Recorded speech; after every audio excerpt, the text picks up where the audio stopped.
Hello everyone, and welcome back to Mr. Night Fear. I know many of you listen to these stories to help you fall asleep. So before you get settled in, I'd love for you to leave a comment letting me know where you're listening from. And if you're enjoying the episodes, don't forget to like and subscribe to the channel. Now, let's get comfortable, relax, and begin. We lived in an old house in West Vancouver, British Columbia, from 1979 to 2007. It had been around for at least 50 years by the time we moved in, and during our years there, strange things happened that we just couldn't explain. Over time, I began to think we might have a ghost, and maybe even a ghost cat, living with us. One of the oddest things involved my mother's beautiful white sofa. It was upholstered in elegant fabric and sat near the living room window. One side of the sofa was close to the wall, creating a cozy little nook. Over time, the armrest on the side near the wall started to look shredded, almost like a cat had been clawing at it. The strange thing was, we didn't have a cat, or any pets, for that matter. I'm allergic to furry animals, especially cats, so having one wasn't even an option. At first, we tried to come up with logical explanations. Maybe I was scratching it with my elbow when I sat there, or perhaps my reins were catching the fabric. My mother had her own theory. She thought the sunlight coming through the window was causing the damage, but that didn't make sense. The shredded armrest wasn't in direct sunlight, and the rest of the sofa stayed in perfect condition. No matter how we tried to explain it, the rips only got worse, and they always looked like vertical claw marks. It got to the point where we drape a blanket over the armrest when guests came over, but strangely, the blanket never stayed in place. That wasn't the only strange thing about the house. I remember feeling someone sit on the edge of my bed while I napped on more than one occasion. As a family doctor, I was often exhausted and would take naps on weekends to recharge. A few times I woke up feeling the weight of someone sitting next to me. At first, I assumed it was my husband or son, but the weight felt different. Not heavier, exactly, just unfamiliar. When I opened my eyes to see who it was, no one was there. One afternoon, I even felt a cool hand on my shoulder, gently shaking me awake, like someone trying to say, "Come on, it's time to get up." I thought it was my husband, but when I opened my eyes, I was alone. Another time, I felt something light jump onto the bed while I was napping. It was just the kind of motion a cat would make. That only happened once, but I knew, deep down, it was the ghost cat. About a year later, I saw something, or someone, in the backyard. My son and I were playing badminton, and as I glanced toward the stone wall, I noticed a young woman sitting there. She looked to be in her mid-30s, with curly, dark blonde hair, wearing a light blue dress and lace-up boots. She seemed amused, almost as if she was enjoying watching us. But when I turned to get a better look, she was gone. The ghost's presence wasn't always so subtle. One winter, my husband lost his favorite toque. He was determined to find it, so we spent hours turning the house upside down, searching through every drawer and pile of clothes. We gave up after lunch, but when I walked back into the bedroom later, there it was, sitting neatly on top of a pile of clothes we'd already looked through. I assumed my husband had found it, but he said he hadn't, and our son didn't know anything about it either. None of us had placed it there. Another curious moment happened after I suggested my husband use Post-its as bookmarks. He was always losing his place in books, so I thought it might help. That night, I went to bed and found one of my old books on my pillow. It had a yellow Post-it marking a page. The book was one I'd started years ago and forgotten about, tucked away on a high shelf above our bed. I thought my husband was trying to make a point, but when I asked him about it, he said he hadn't touched it. Neither had our son. I couldn't shake the feeling that our ghost had overheard the conversation and decided to lend a hand. There were plenty of little things like that, nothing dramatic, but enough to keep us guessing. Closet doors would sometimes swing open and shut on their own. Mirrors in the house would occasionally play tricks on me. The images in them would shake slightly, even though the mirrors themselves were completely still. Recently, I added 2 more mirrors to my bedroom, and it seems the tricks have started again. I never felt afraid of the ghost, though. If anything, she seemed kind. She helped us find things when they went missing, and even gave us little nudges, like placing the post-it in my book. I believe she and her cat had lived in the house long before we did, and they simply decided to stay. They weren't trying to scare us. They were just quietly sharing their space. Even though mirrors scare me, I can't help but love them. Both mirrors are on different walls. One is a blue mirror, right next to my bedroom door. When you walk into the room and go straight to the computer desk, which I always do, you can see yourself walk by in the blue mirror. The other is a pink mirror on the opposite wall next to my closet door. It's on the far right of the room, about a foot above the computer desk. Sometimes when I walk into my bedroom, I'll notice that my reflection appears in the pink mirror, not the blue one where it should be. I turn around and look again, and my reflection is back in the blue mirror. This has happened several times now. Other times, when I sit on my bed and glance at the pink mirror, I'll see my face in it for a split second. This has happened more than once. My mirrors are getting stranger and stranger. Last night, I stayed up really late, or rather, early in the morning. It was 6 a.m., As a night owl, I wasn't tired and had trouble sleeping. I was reading a book when suddenly I felt a very menacing presence, like the ghost that seems to linger around here now. I'm not sure what made him angry, but I think it has something to do with this. My friend Cassie and I have been curious about him and decided to try using a Ouija board to learn more about him. We both felt that same heavy presence when I talked to her about it. For some reason, he really doesn't like Ouija boards. We ended up deciding not to go through with it because of how strong and angry the presence felt. I figured that there must be a good reason why he dislikes them so much. Now, whenever I talk about Ouija boards or even type the word, I feel that same menacing presence, like right now. It only seems to calm down when I reassure him that we decided not to use the board, almost as if it comforts him. Well, last night, I was just thinking about the Ouija board when that presence suddenly appeared. It was even stronger than before. I looked around, and for a few seconds, I saw a red dot darting around the room. The TV, which was off, showed strange images, and I saw shadows moving. I got scared and ducked under my covers. Normally, I don't face the closet when I sleep, so I turned to my right, and out of the corner of my eye, I saw something above me. I looked up to see what it was, and there, glaring down at me, was the face of a man. He had brown hair, combed thickly over, and was probably in his late 30s or 40s, with a few wrinkles. He was staring down at me, glaring in a way that made me freeze in fear. Terrified, I ducked under and squeezed my eyes shut, facing the closet. The presence didn't disappear until I promised that I wouldn't use the Ouija board. Once I made that promise, the presence left, and I jumped up, staying out of my room for a while. I only saw the man's face for a split second, but it wasn't just his head floating without a body. It was like he had a full body, but that was all he could show me at that moment, almost as if he didn't have enough power to fully manifest. When I was 12, my family and I moved into an old house in Conception Bay, Newfoundland. We lived there for the next 10 years, and for the most part, we were very happy. However, it didn't take long for us to realize that the house wasn't as empty as we thought. The house had been in the same family for generations. We were the first outsiders to ever own it. Over the years, it had served as a general store, the foundations of which were still on our lawn, a nursing home, and had even been moved a kilometer. Needless to say, it had a lot of history and character. A friend of mine was related to the original owners, and the week we moved in, she casually asked me, "So, has anything happened?" At the time, I didn't know what she meant, but soon enough, I would. From the moment we moved in, we all felt like we weren't alone.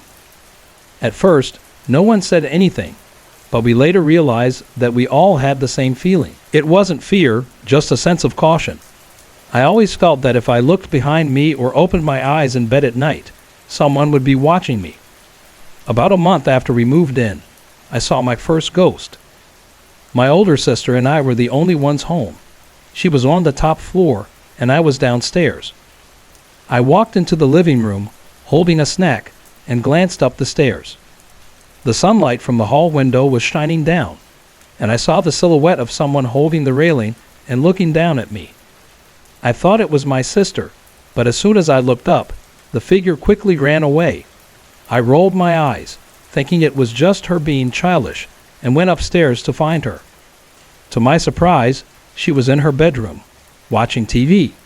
This was odd because the spot where I had seen the figure was far from her room, and she would have had to run there to fake being in bed. She was 17, so this wasn't like her. I asked, what was the point of that?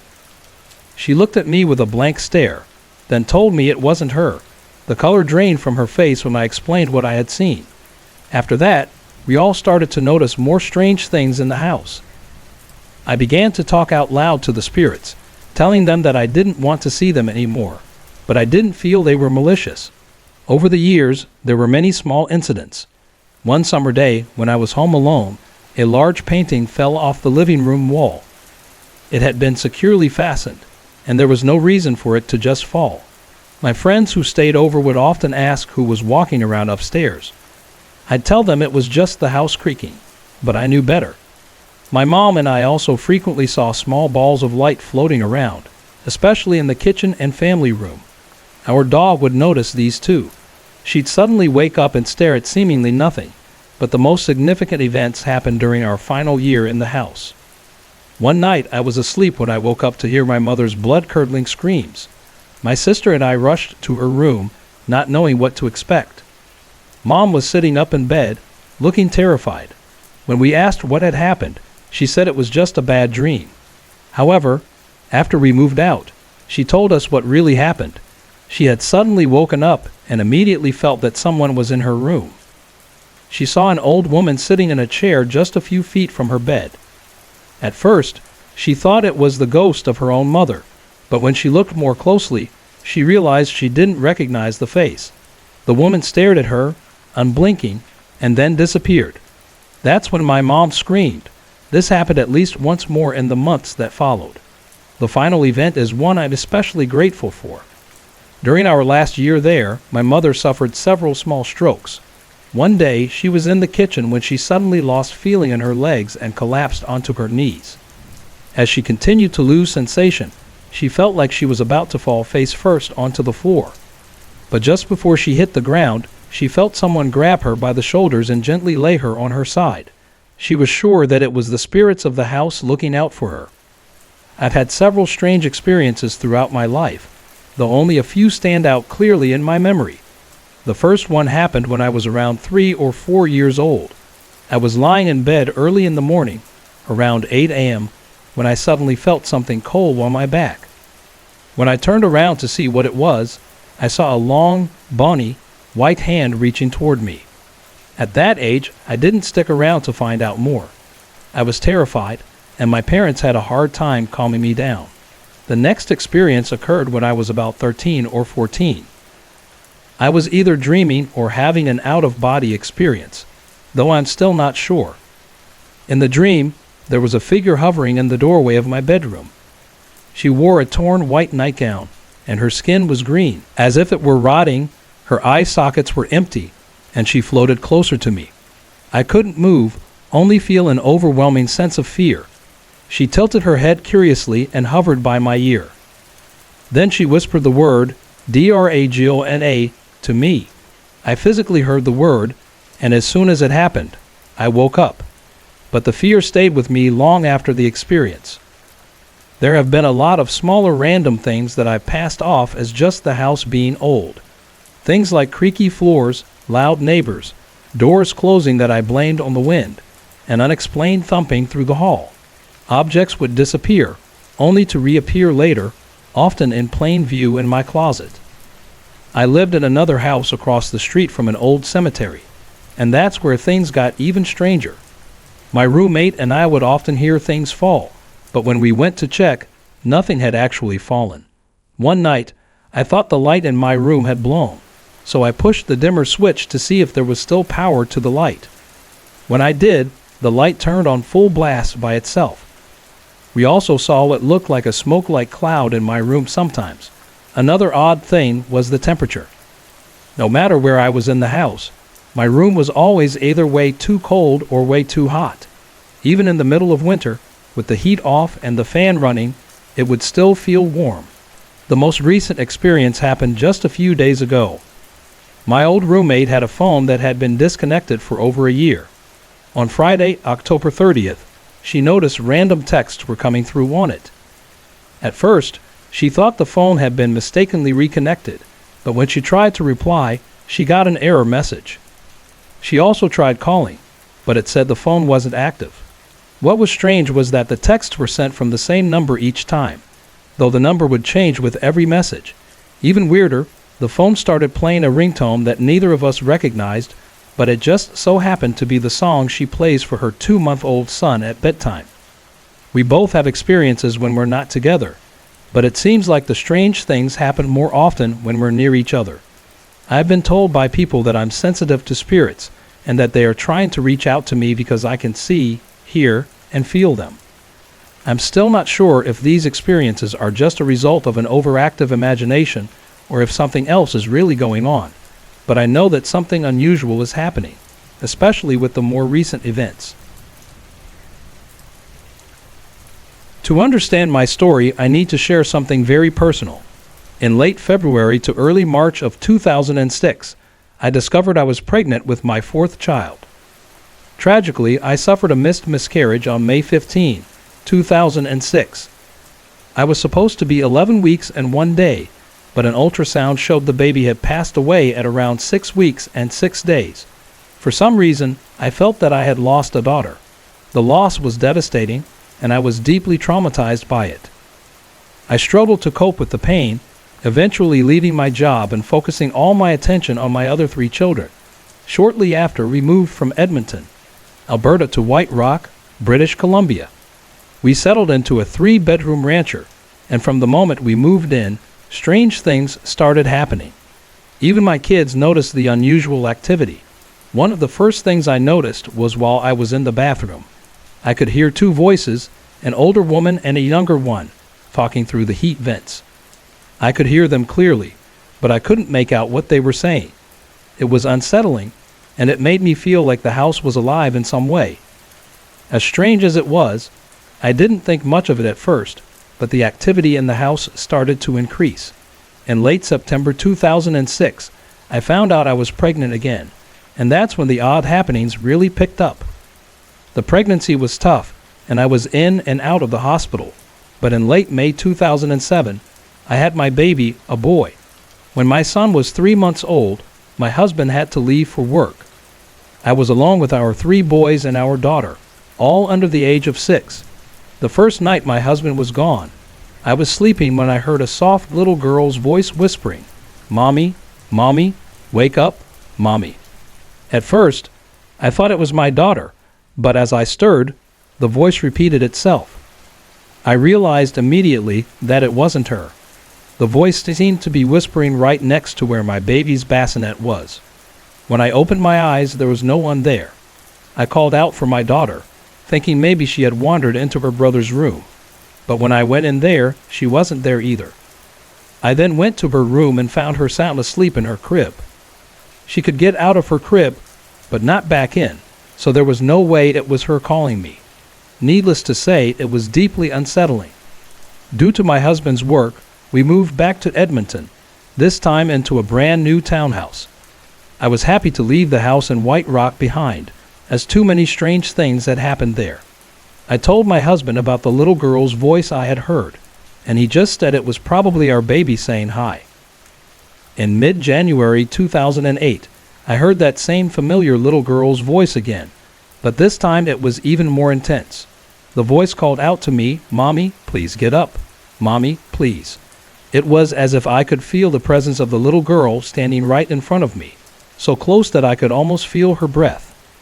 The urgency in her voice was so intense, it made me bolt upright in bed. My husband had also heard the voice and sat up beside me. We both looked around the room, expecting to see something, but there was nothing. My husband quickly ran down the hall to check on the kids, and they were all sound asleep. Our daughter was snoring peacefully in her bed, just as we had left her. That night, my husband was very unsettled, and I cried because I felt so helpless. I truly believed that the voice belonged to the little girl I had lost. I still remember the date she was supposed to be born. Since then, I haven't been woken up by the voice, but occasionally a toy will go off by itself. It's a toy that requires you to push a button to make it play, and sometimes it starts playing on its own. We usually shut it off and say good night, but I wonder if it's her, still trying to reach out to me. I've had many unexplainable experiences throughout my life, dating back to when I was just 5 years old. It all began with a tragic event. In January of 1970, my mother and I were in a car accident near Carp, Ontario, on our way to see her father in the hospital in Ottawa. He had just been diagnosed with cancer. Sadly, my mother died in the accident. That summer, while I was at home, I heard my deceased mother calling me from outside. I went outside and saw her sitting on the swing set. I remember feeling so happy to see her, not understanding what ghosts were at that age. We talked for several minutes, and I vividly remember her asking how my middle brother was. We gently swung back and forth beneath a weeping willow tree. Then I heard the screen door slam behind me. When I turned to look, my mother was gone. Later that year, my grandfather, whom we had been going to visit in the hospital, died of lung cancer in November. After his death, I moved in with my grandmother, as it wasn't common for girls to stay in homes without women back then. My 2 brothers stayed with my father. My grandmother and I eventually moved from their large house into an apartment in Almonte, Ontario, where I had my own room with 2 beds in it. I always slept in the steel 3/4 bed, and one night I woke up to see my grandfather. He appeared as a kind of foggy figure, but clearly defined, wearing a ring with a bright light shining from it. I froze, unable to scream or move. It felt like something was blocking my throat. I pulled the covers over my head, and when I looked again, he was gone. I told my grandmother about it, and she explained that my grandfather's 2 sons had been fighting over his ring, which had a diamond in it. One of them had even taken it off his finger while he was in the casket. Since those early experiences, I've had many more, but none involving people I recognized. One particularly unsettling period was when my ex-husband and I lived in a rented farmhouse outside of Perth, Ontario. The activity there was intense. At a New Year's Eve dinner party, the kitchen taps turned on full force by themselves, witnessed by others. I could also hear someone walking up the back stairs from the kitchen to our bedroom at night. Specific footsteps, not just creaky boards. One morning, I noticed a handprint left on the frost of an upstairs window, but there was no way anyone could have reached that window from outside. We didn't last a month in that house before we called the owners and told them we were leaving. The neighbor, who had once pulled me out of a ditch, told me that the elderly couple who had lived there both died in the house within a month of each other. I also had a few strange experiences in a farmhouse I owned near Foresters Falls, Ontario. My children were terrified of going to bed alone, and my daughter never slept through the night. She would wake up crying and screaming every night. The lights in the upstairs hall would flicker on and off by themselves. Our dog, a Rottweiler, would suddenly jump up from a sound sleep, her hackles raised, staring into the hallway and growling. One night, I saw a man in the hallway who appeared to be dressed from the turn of the century. He conveyed to me that he was lost and was trying to get to Foresters Falls. The day we bought the house, when we tried to unlock the front door, something was pushing on the other side, preventing us from opening it. The previous owners had moved far away, so I couldn't ask them about it. The house where my husband and I now live, near Cobden, Ontario, also seems to have its own strange occurrences. For the longest time, we would both wake up at exactly 3 a.m., hearing what sounded like people arguing in the basement. I couldn't make out the words from the second floor, but the tone of the voices was unmistakable. I would wake my husband and ask if he could hear them, but he'd just roll over and go back to sleep, saying I was crazy. While we were building our house, I was out in the garden one Sunday afternoon, checking for potato bugs. Suddenly, I was pushed very hard from behind, and I fell to the ground on my hands and knees. I thought it was my husband playing a prank, but when I turned around, no one was there. We built a wraparound porch with large windows around the house. On several occasions, I asked my husband to go outside and check who was walking past the windows, but each time, he saw no one. He refuses to believe me, and I'm not sure why, but I know what I saw. 1 month ago, in the middle of the night, we both woke up after hearing a loud bang inside the house. My husband was panting, asking if I had heard it. I said yes, and he whispered, "It sounds like there's someone downstairs." But when he got up to check, no one was there, and there were no tracks on our driveway the next morning, even though the snow was fresh. I've had a feeling of panic when I go into the basement, where the kids' bedrooms used to be before they moved out.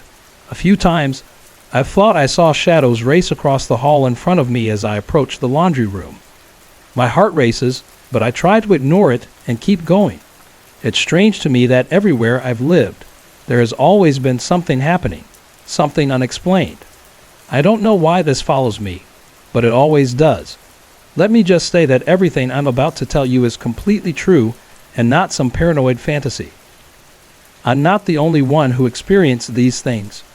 When my youngest sister was born, my parents decided we needed a bigger place, so they moved us into an old farmhouse. Yes, a cliché.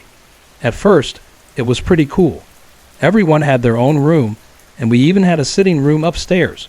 But about a month after we moved in, things started to get strange.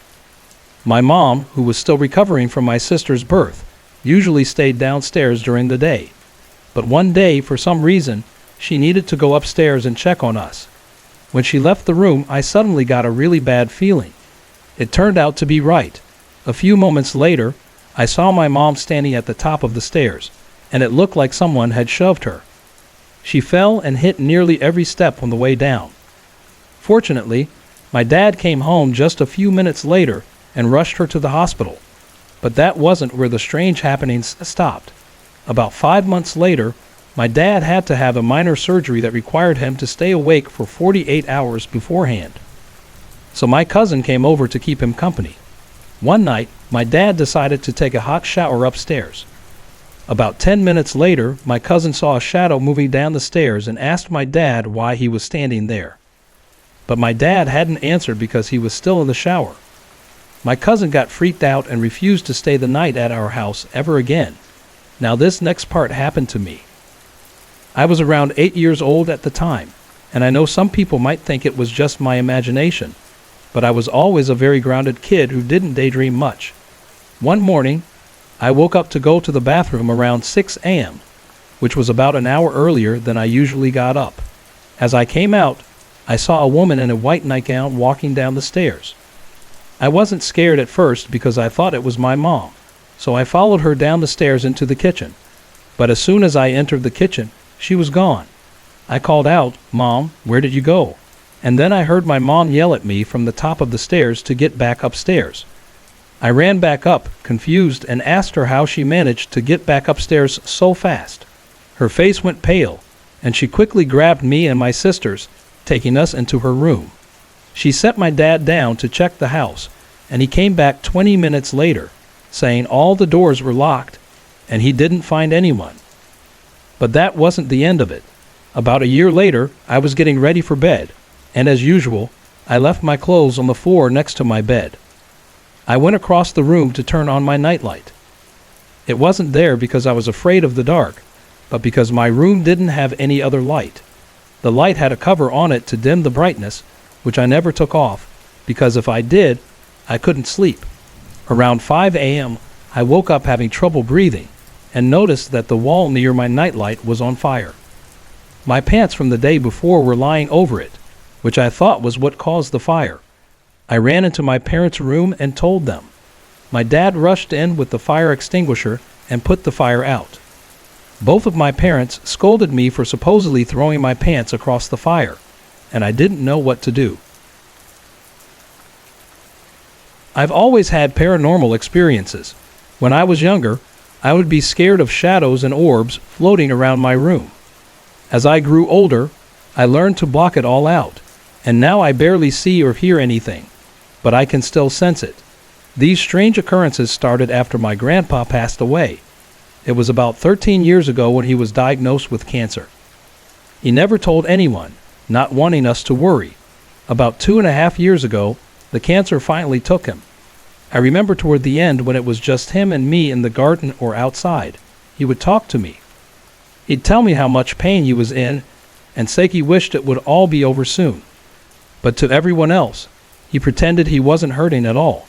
Grandpa and I were very close. My dad wasn't around and my stepdad only came into my life when I was 18. Grandpa did all the fun dad things with me. Hunting, fishing, going to baseball games, you name it. When he got sick, we all knew he didn't have much longer. But he always told me, when I die, don't cry for me. So I didn't. At his funeral, I felt oddly happy, even though I couldn't explain why. The people around me were confused, but I just felt like he was in a better place. That's when something strange happened. My mom and I thought we heard his truck outside. It had a very distinct sound, but since we were near a busy road, we didn't think much of it. A few weeks later, I started looking for him everywhere. It finally hit me that Grandpa was gone. We would never go fishing or hunting again. Even though he wasn't here, I still looked for him, ghost or not.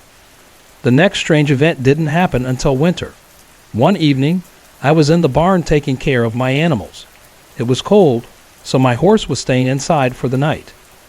I had the lights on, and after feeding her oats, I noticed my horse and the cats were staring at the same corner of the barn. I thought maybe it was a mouse. Then the light suddenly went out. I stood there in complete darkness, but thankfully, my phone had a flashlight. I figured maybe the wires had finally given out, but when I checked the switches, it looked like someone had turned them off. The switches were hard to move, so it wasn't something that could happen by accident. I stared at them for a moment, then quickly turned the lights back on. I looked around, half expecting to see something, but there was nothing unusual, just my horse eating oats and the cats lounging around.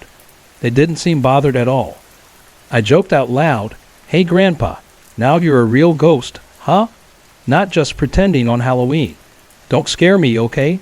I went back inside the house, thinking nothing more of it, at least for a while. A few days later, it started snowing. We had our tractor parked outside, ready to clear the driveway the next morning. My mom and I were up early as usual. Suddenly, a bright light flashed through the living room window. When we looked outside, we saw the tractor lights on. I remembered what happened in the barn and told my mom. She wasn't surprised. She'd been experiencing strange things too. We both had weird dreams the night before, dreams we couldn't explain. The last strange thing happened just 2 nights ago, and it felt like it tied everything together somehow. I dreamed that I was at Grandpa's house. It was just the two of us, no one else around. He was standing in front of the family pictures by the TV, staring at them with an odd expression. I couldn't tell if it was regret or something else. At that point, I already knew he was gone. I had so much I wanted to say to him, but I didn't know where to start. I chose something we both knew well, shotguns. There was a 20-gauge shotgun Grandpa always let me use for small game hunting. Lately, the hammer had been sticking, and we hadn't gotten it fixed yet. I told him about it, and he looked surprised. Grandpa would never act like that. If he were still alive, he would have just shaken his head and said, "I gotta take a look at that." We stood there in silence for a while. I wanted to ask him what it was like to die, but I didn't. Instead, I said, "Nothing's the same without you. It never will be." He looked at me with a strange expression and said, "Please just leave me alone." And that's when I woke up. I've been thinking about the dream for the last couple of days. It was strange. Part of me wanted to believe it was someone else pretending to be Grandpa, but I knew it wasn't. He would never tell me to leave him alone. Maybe it was his way of telling me to stop chasing his ghost. I've stopped looking for him. I've moved on with my life, but sometimes I still wonder if I'm still holding on to him more than I think.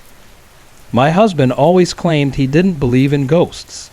He didn't like to hear about them or talk about them, but I always tell him that's a lie. I know he's seen or felt something, but he just doesn't want to admit it. One Saturday night around 7 p.m., the whole family was watching a movie in the living room. Myself, my husband, and our 3 daughters, with the youngest still a baby. About 30 minutes into the movie, my husband said he was feeling tired and decided to go upstairs to bed.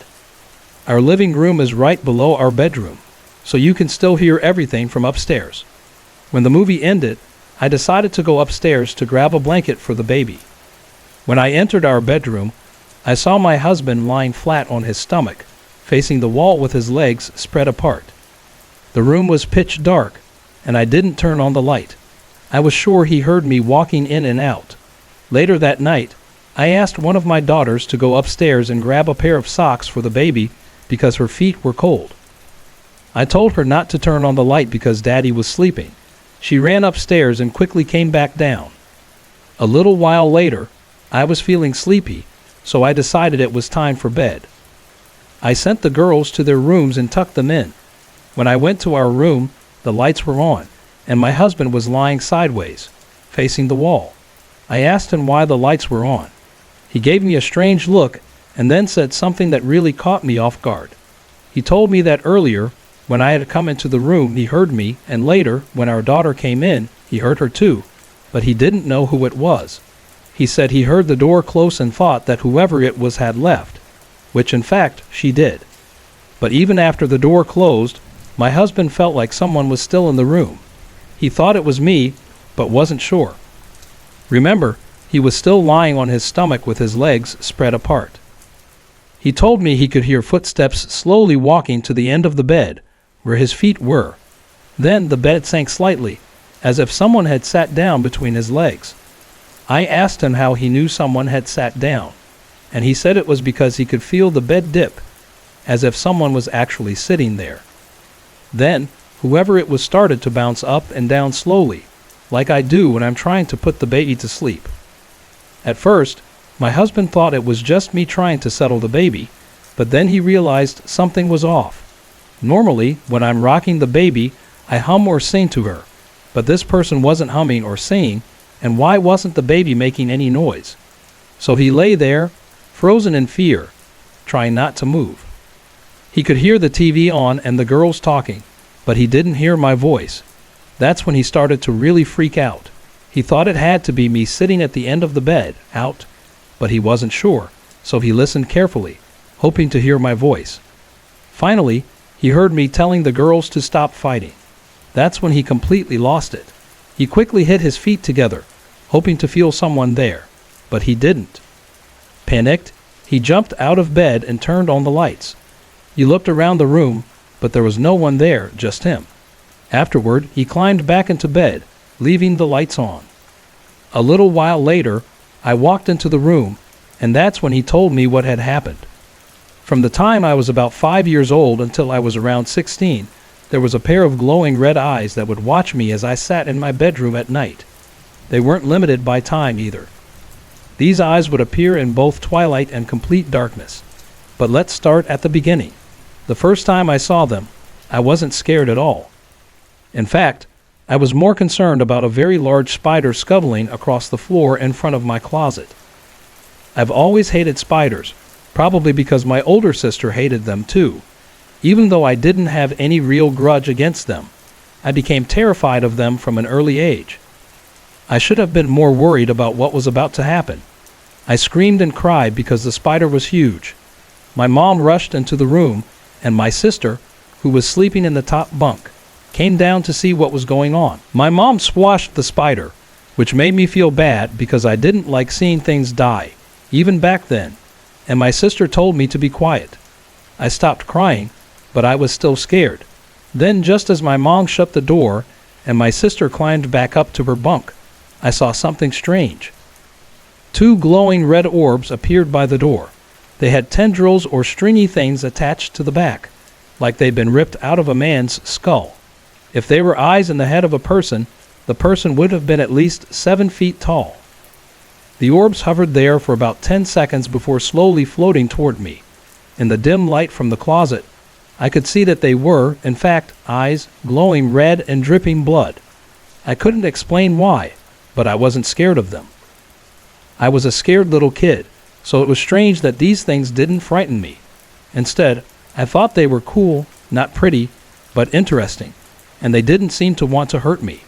They just hovered there, inspecting me. They lowered themselves closer to the floor, about 4 inches off the ground, and looked at the spider my mom had squashed. Then they turned back to me. I was lying on my side in bed, wide-eyed and staring at them. I thought they were there to comfort me. They didn't seem threatening at all. I sat up, and as soon as I did, I felt a slight pressure at the foot of my bed, as if someone very thin had sat down beside my feet. Someone who barely weighed 80 pounds. The eyes stayed hovering, and the air grew cooler around me. Then I heard a voice. It was a gentle, masculine voice, repeating softly, "Go to sleep. Go to sleep. We'll protect you. Go to sleep." The voice kept repeating that over and over, and it was strangely soothing. I laid back down, pulling the covers up to my chin, and the pressure at the foot of the bed shifted, like someone was reaching over to flip off the light, and the light went out. After that night, I started seeing the eyes occasionally, not every week, but erratically. Most nights, I felt them watching me, like they were always there to protect me. I only had nightmares on the nights they weren't there, but seeing them physically, that was rare. By the time I was 11, I saw them again, and that's when I gave them names. Fred and George, after the twins from Harry Potter. Before that, I had been thinking of giving them names, because they would do little things for me when I was scared. They would tickle me or sit beside me on the bed, comforting me. Whenever they were physically present, I never felt any negative energy. But when they weren't there physically, I would see shadows move in the dark corners of my room. They never got too close, though. I'm sorry if I'm jumping around a bit. These memories are a little hard to relive. I didn't realize how much they still scared me. By the time I was a freshman in high school, I saw them about once every 2 months, like clockwork. They'd hover in the corner by the door, and when I moved rooms, they would follow me and hover in the corner near the closet. But as the years passed, they stopped interacting with me. They just watched, silently, from the corner of the room. They stopped sitting on my bed or touching me. Then came the last time I saw them. The air in my room felt different, heated, almost suffocating. I could feel the change instantly. They were angry, not just a little irritated, but truly angry. It scared me. I called out to them, "What's wrong?" I had always talked to them when I was feeling down, and they would answer with gentle touches or soft comfort. But this time there was no gentleness. The eyes rushed toward me and pinned me to the bed. It wasn't they anymore. It was it. The thing that pinned me down felt massive, heavy, and muscular. This wasn't the gentle presence I had known. It felt like a beast. I could feel something pushing against me, like it was attacking me. The lights turned on as soon as it touched me. I couldn't move or scream. All I could see were the two huge red eyes glaring down at me in flashes of something I couldn't make out. It was growling, low, vicious sounds, and it began yelling at me. It was loud in my mind, but not with sound. It was more like it was speaking directly into my head. "You're a fool. You're helpless. You're helpless. There's nothing you can do. You can't do anything." I had been struggling with thoughts of suicide and self-harm around that time, so those words hit me hard. The verbal abuse continued, and it felt like it went on forever. The thing grabbed me, pulled me, pushed me, and even slapped me a few times. Eventually, when it began to choke me, I was able to move again. I don't know how, but it was like I was suddenly free. I remember it getting more violent, yelling at me even more, but then suddenly it lunged off me and slammed through the wall. I couldn't see what happened, but it felt like it had been thrown or tackled. I managed to sit up again, and that's when I started crying. My covers were across the room, and even though my window was open and it was winter, the room was still suffocatingly hot. I don't know how to explain all this, and I'm getting emotional just thinking about it. It hurts, even now, how much I trusted Fred and George, how much I loved them. They had always been there for me, and then suddenly everything changed. My mom came into the room soon after, when I was sobbing uncontrollably. I wasn't one to cry loudly, but I was terrified. It was around 3 a.m. She calmed me down enough to tell her what happened, but she didn't believe me. She did call a priest, though, because she said I looked genuinely terrified, and she had never heard me cry like that before, but the priest didn't really do anything. He never came over. Looking back, I understand why someone might not believe something like this. I guess I just needed to share this to explain a bit about myself. Fred and George were such a huge part of my life. Hell, they followed me to school a few times when I was going through rough path patches.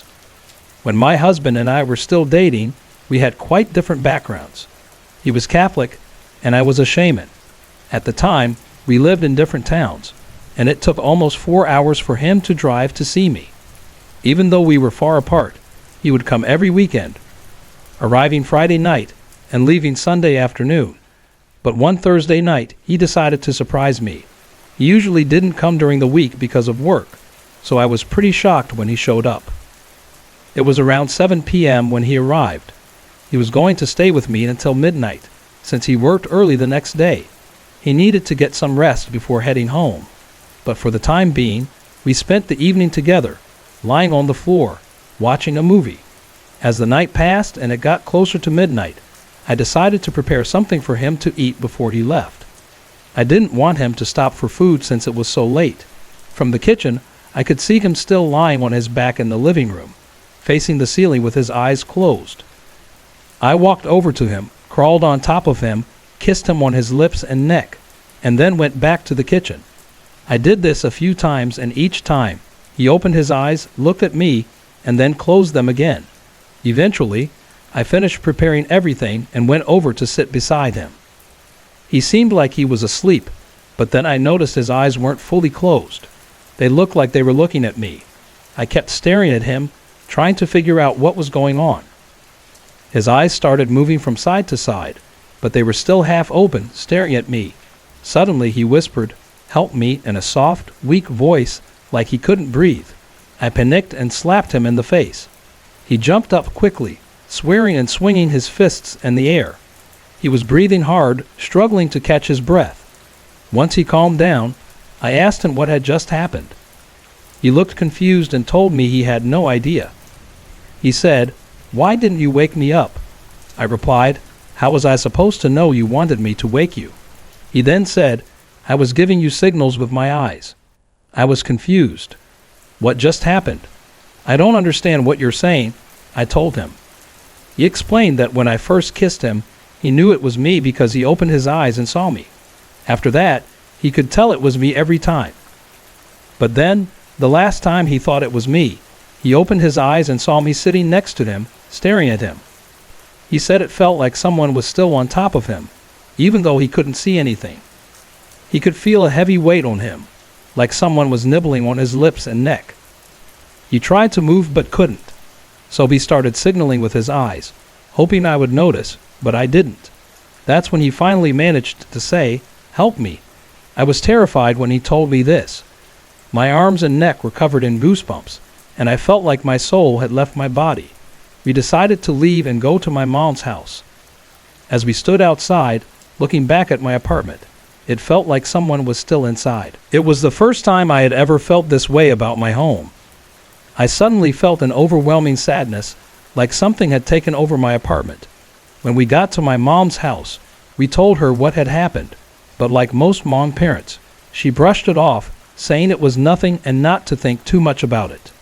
It was well past midnight, so after that my husband kissed me goodbye and went home. I was scared to go back to my apartment after that. I stayed with my mom for almost a month. During the day, I would go back to my place with my mom to grab my things. I started to feel homesick, so one day I decided to go back and see what would happen. When I walked into my apartment, I stood by the door and looked around. Everything seemed normal, and I didn't feel scared at all. It felt like home. I unpacked my things, turned on the TV, and sat on the couch. I didn't feel anything strange, and I started to wonder if it had all just been a bad dream. But every time my husband came over after that, he would tell me he felt like we weren't alone in the apartment. I started to get frustrated when he said that because I didn't feel anything. We'd go stay at my mom's house instead when he visited because he kept saying he felt uneasy. A couple of days later, I talked to some friends about it. They suggested that maybe it had to do with me being a shaman and him being Catholic. They thought that maybe the ghosts around me didn't like him because he was Catholic, but they didn't bother me because of my shamanic beliefs. Now that we're married, it's still strange. Sometimes the same thing happens to him. Every night, I make sure my feet are close to his when we sleep, just in case. When it happens, he can't move his body, but he can still move his feet. When his feet move, I can feel it, and that wakes me up. I then wake him, and he always wakes up breathing heavily. It's odd how different everything feels from what we're supposed to believe. In my culture, it's said that only shamans experience these things because ghosts can't get close to those who are baptized, like Catholics.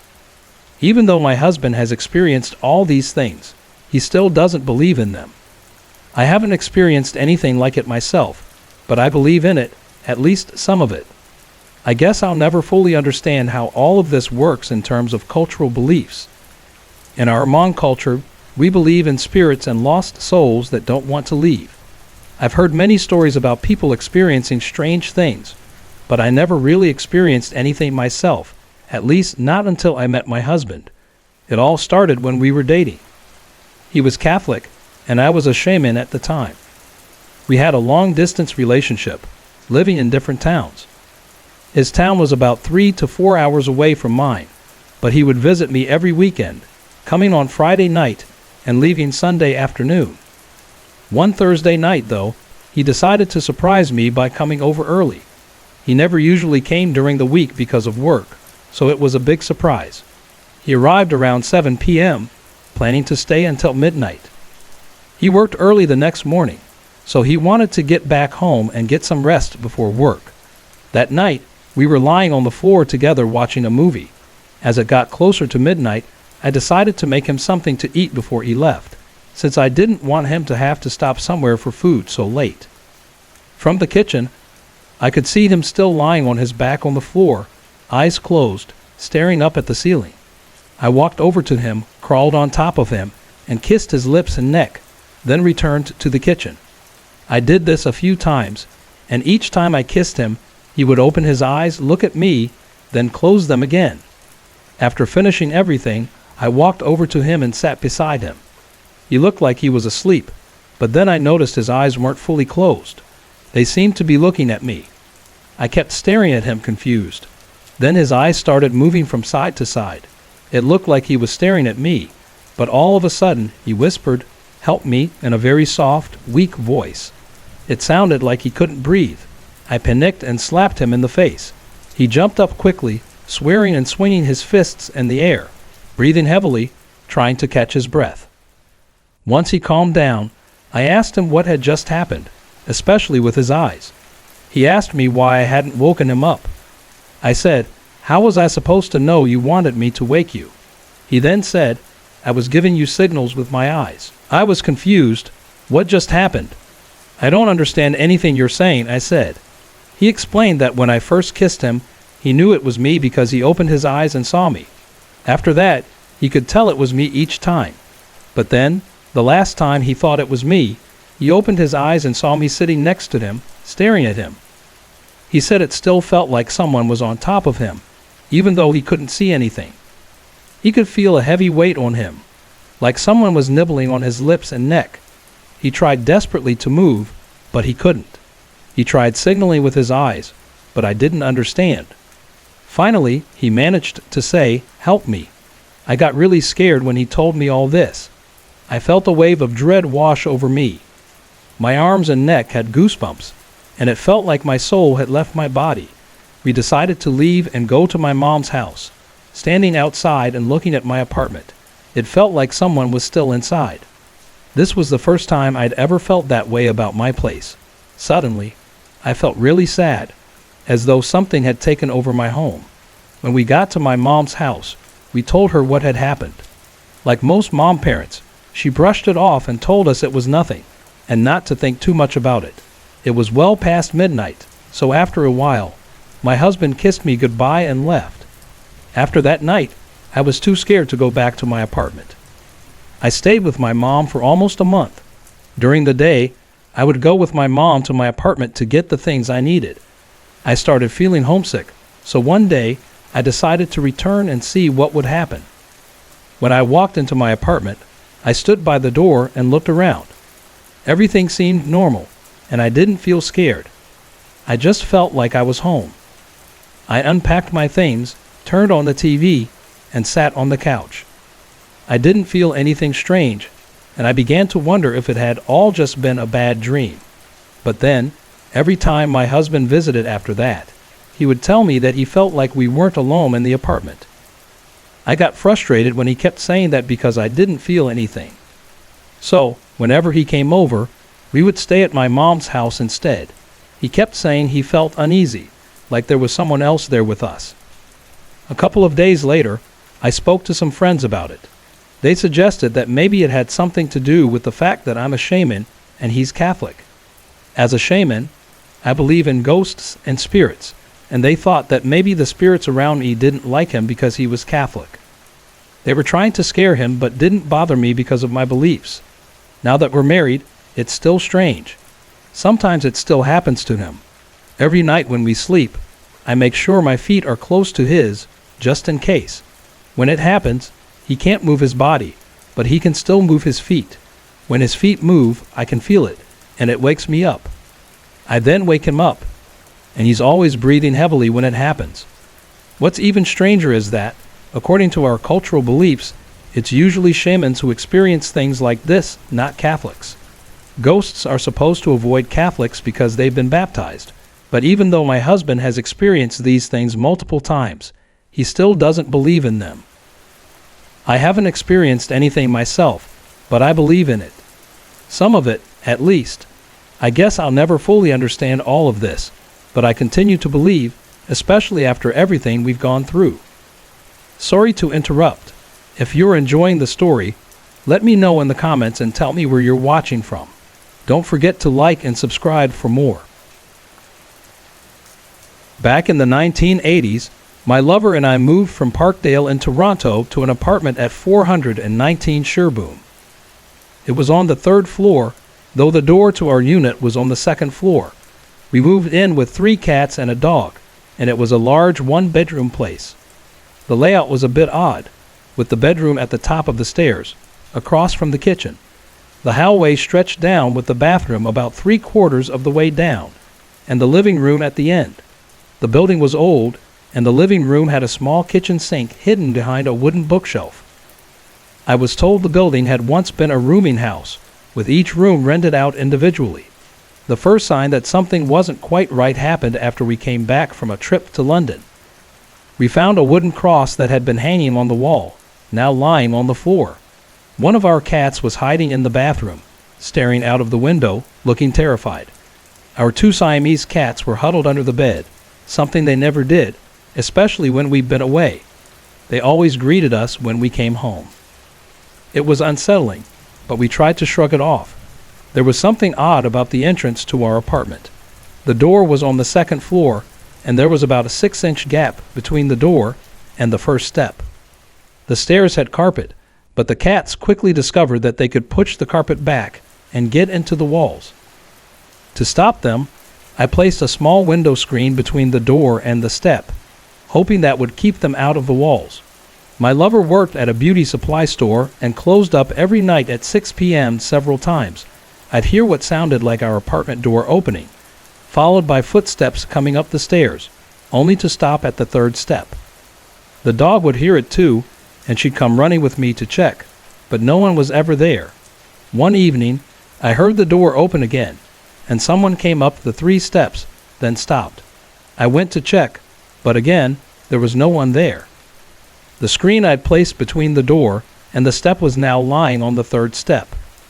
When I told my lover about it, he just laughed it off, suggesting I was imagining things. But things only seemed to get stranger. One day, a friend of my lover's came over around 4:30 p.m. We had coffee and chatted, waiting for him to return home. My dog was lying in the living room, facing the hall. Suddenly, we both heard the door open, and someone climbed the 3 steps again. I looked at the clock. It was 6 p.m., which meant it couldn't be my lover, who usually came home at that time. I looked at my dog, who had perked up and started wagging her tail. But then, without warning, she jumped to her feet, began barking and growling, and every hair on her back stood up. Our friend grabbed a large ashtray as a weapon, thinking someone had broken into the apartment. We rushed to the hallway to investigate, but my dog wouldn't let me pass. She stood in the doorway, growling and staring at something about 6 feet off the ground, looking fixedly at nothing we could see. My friend and I searched the apartment, but it was clear that something had spooked the dog. The cats, too, were hiding on the bed, their tails puffed up and eyes wide in fear. After we checked every room and found nothing, our friend left, asking me to have my lover call him as soon as he got home. I sat outside with my dog until my lover arrived, and when he did, I made sure he called our friend. Our friend told him what had happened, and we decided it was time to leave. We wrote a notice to the landlord saying we were moving out. As soon as we got the keys to our new apartment, I took the cats over. Usually, when cats are introduced to a new place, they hide at first. But this time they ran around and played, acting as if they were completely at ease. I went back to the old apartment once to check the mail, taking the dog with me. But when I reached the steps to the building, she refused to go up. It was as if she sensed something in that place, something that made her unwilling to return. After that, I never went back. The apartment at 419 Sherbourne held too many strange and unsettling memories for us to stay any longer. My partner, Jason, and I moved into what seemed like a lovely house in Mississauga, Ontario, renting the basement apartment. At first, everything was peaceful, but soon after settling in, strange things started happening. About a month after we moved in, we began hearing unexplainable sounds. Footsteps, creaks, and things being moved. Entire cabinets were rearranged when we weren't looking. We could never quite figure out what was going on. Then small childlike handprints started appearing on my closet and bathroom mirrors. It was unsettling, but the strangest part was when things started breaking. At first, we tried to remain calm, thinking it was some odd coincidence, but the events kept escalating. We had heard noises of children playing in the house, so we began to feel sorry for what we assumed were lost spirits. We even tried to mother them, hoping to provide comfort. Throughout this, I felt a deep sense of sadness and depression, a feeling I couldn't shake. It was as though the house was somehow draining me. One day, I saw a boy, who I later came to call John, crying in the corner of the room. He was kneeling, crying into my dress. I spoke to him softly, giving him toys, telling him it was okay.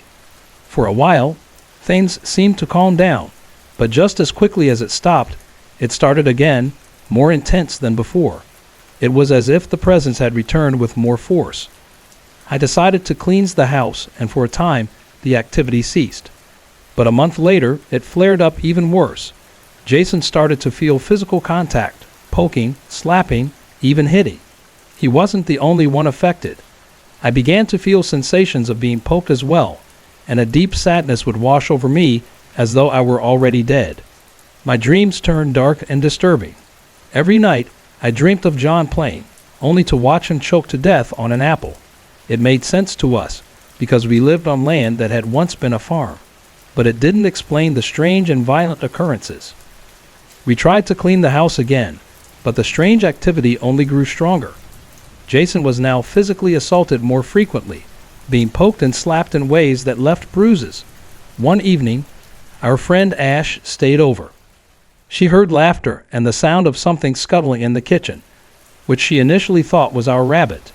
But when she checked, the rabbit was in its cage in my room. She heard soft crying, what she thought was a little girl, and when she realized what was happening, she never returned to our house. It didn't stop there.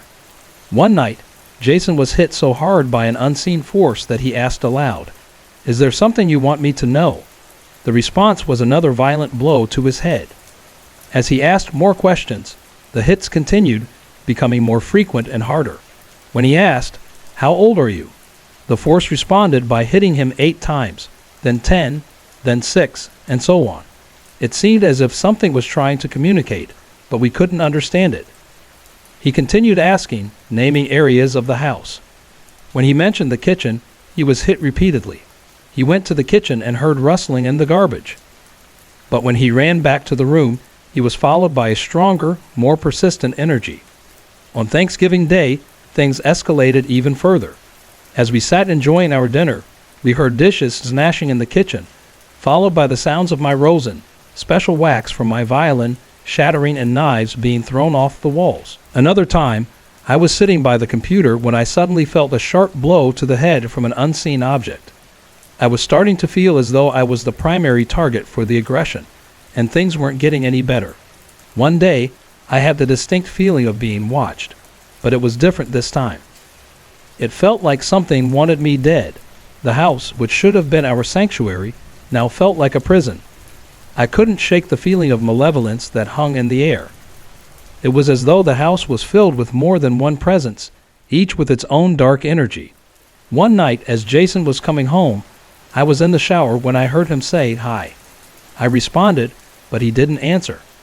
When I looked through the shower curtain, I saw a terrifying face staring back at me. I batted at the curtain, expecting to find him there, but there was no one. I was so freaked out that I left the shower in just a towel and sat on the stairs outside until Jason came home. Things reached a new low one night.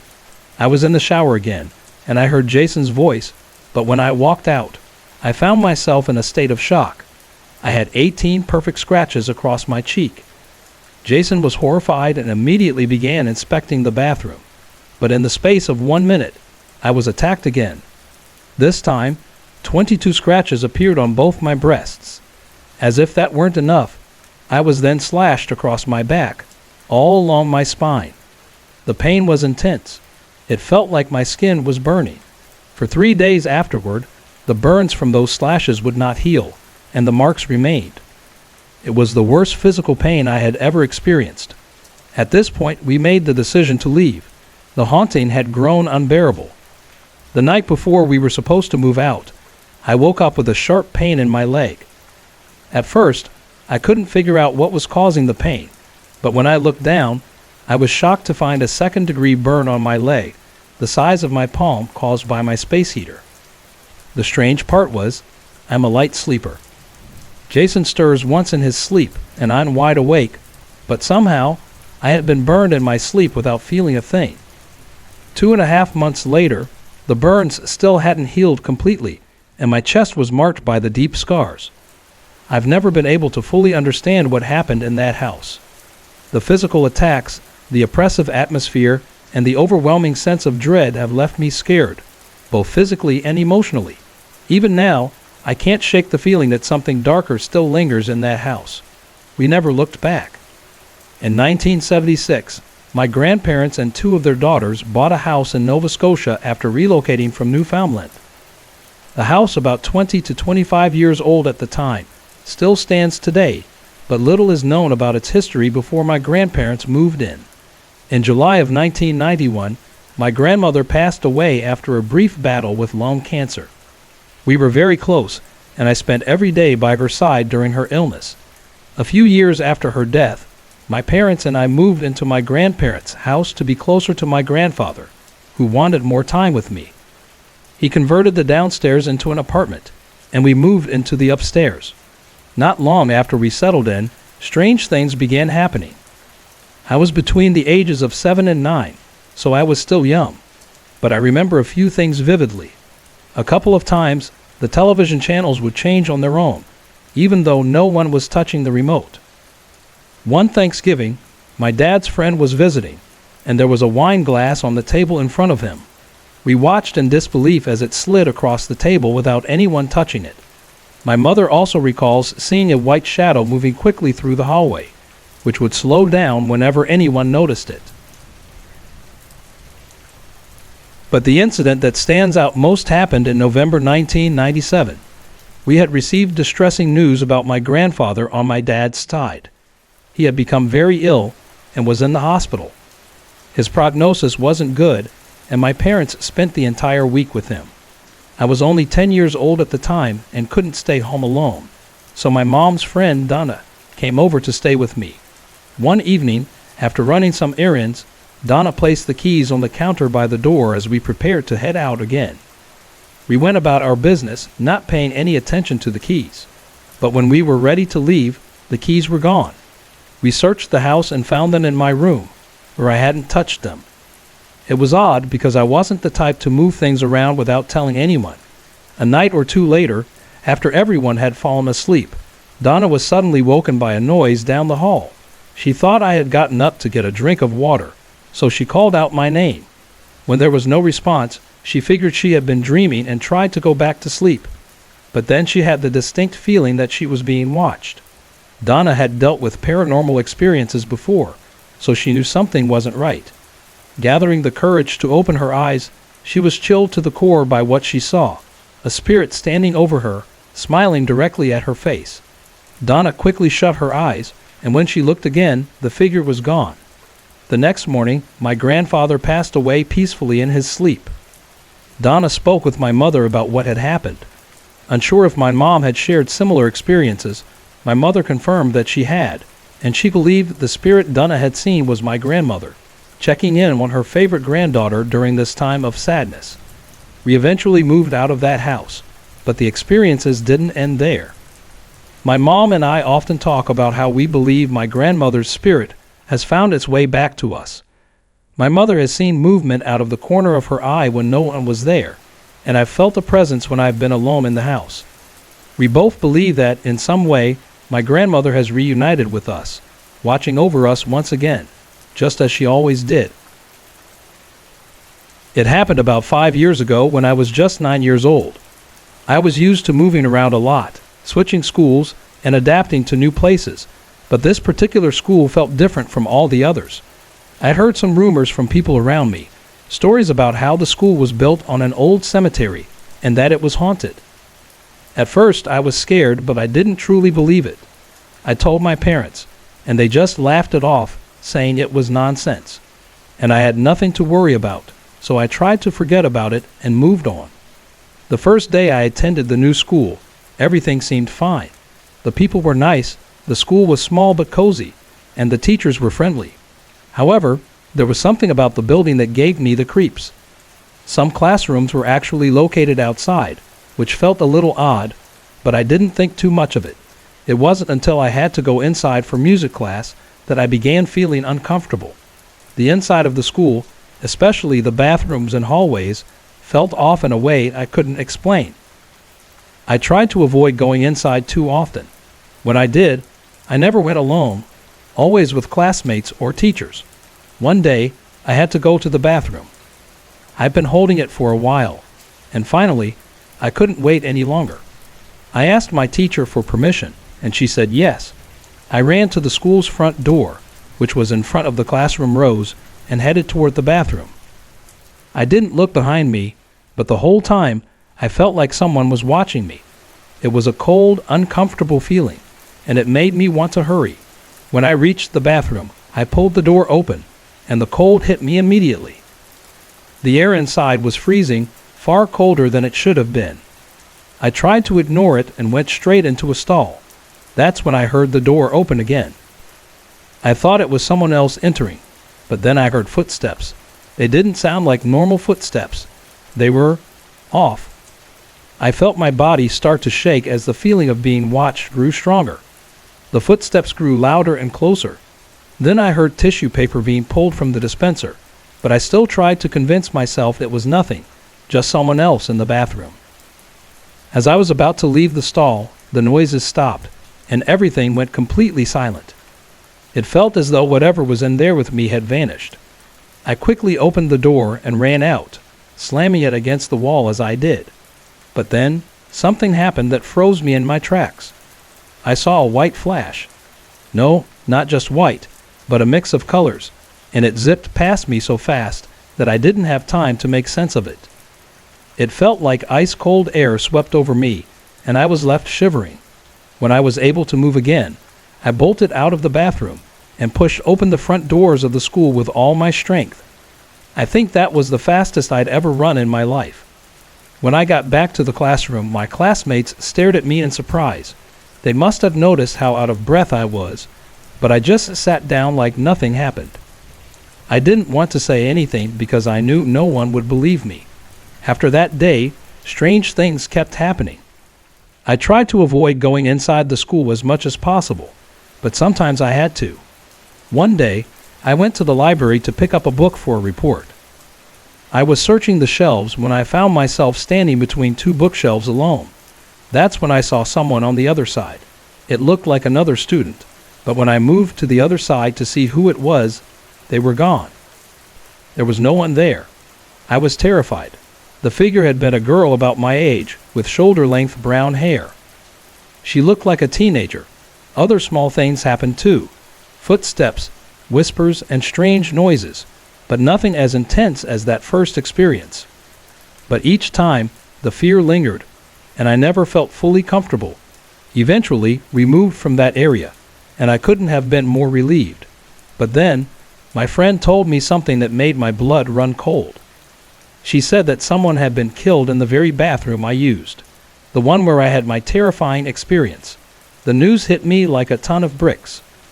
I had never imagined that the rumors about the haunted school might actually be true. I don't know what happened to the school after I left, and I don't want to know. I've never told anyone this story before because I know they'd just think I was making it up or that I was crazy. But I feel a strange sense of closure now that I've shared it. The spirits that lingered there, whether they were real or just figments of my imagination, were not at rest, and I truly believe they still haunt that school. I'm just glad I don't have to be there anymore. This story takes place in the last apartment I lived in before I moved yesterday. Honestly, I hope this new place isn't haunted because I've had nothing but bad luck when it comes to haunted apartments. Every place I've lived in has had strange occurrences, but this last one was by far the most unsettling. Let me share what happened to me and my mom during our time there. From the very first moment I entered the apartment, I felt off. It wasn't a safe feeling.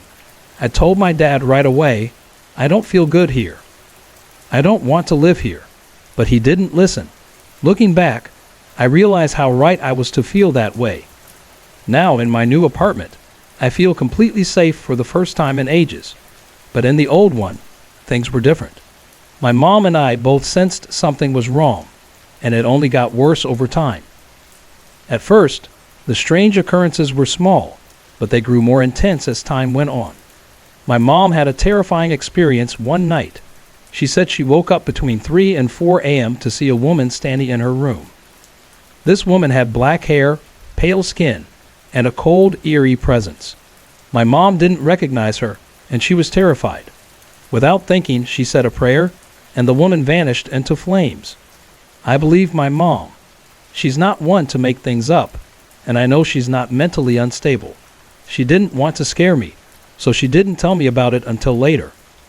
One night, I shared with her a dream I had. In the dream, there were spirits in the room next to mine. Lots of them, all different colors. It felt so real. After I told her, she admitted that she had been experiencing something similar. She had felt a heavy weight on her back twice, like something was pulling her down and preventing her from moving. Both times it happened at around 3 a.m. She could barely move, and it terrified her. But after a few minutes, she would fall back asleep.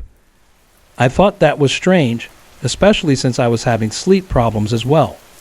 One night, I dreamt of a little boy who seemed to live in the apartment.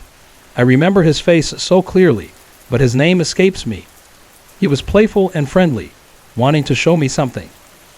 He tugged at my hand and pulled me along, and for a moment, it felt so real that I could actually feel him tugging me like he was physically there. I opened my eyes for just a second and saw something floating, but when I blinked, it was gone.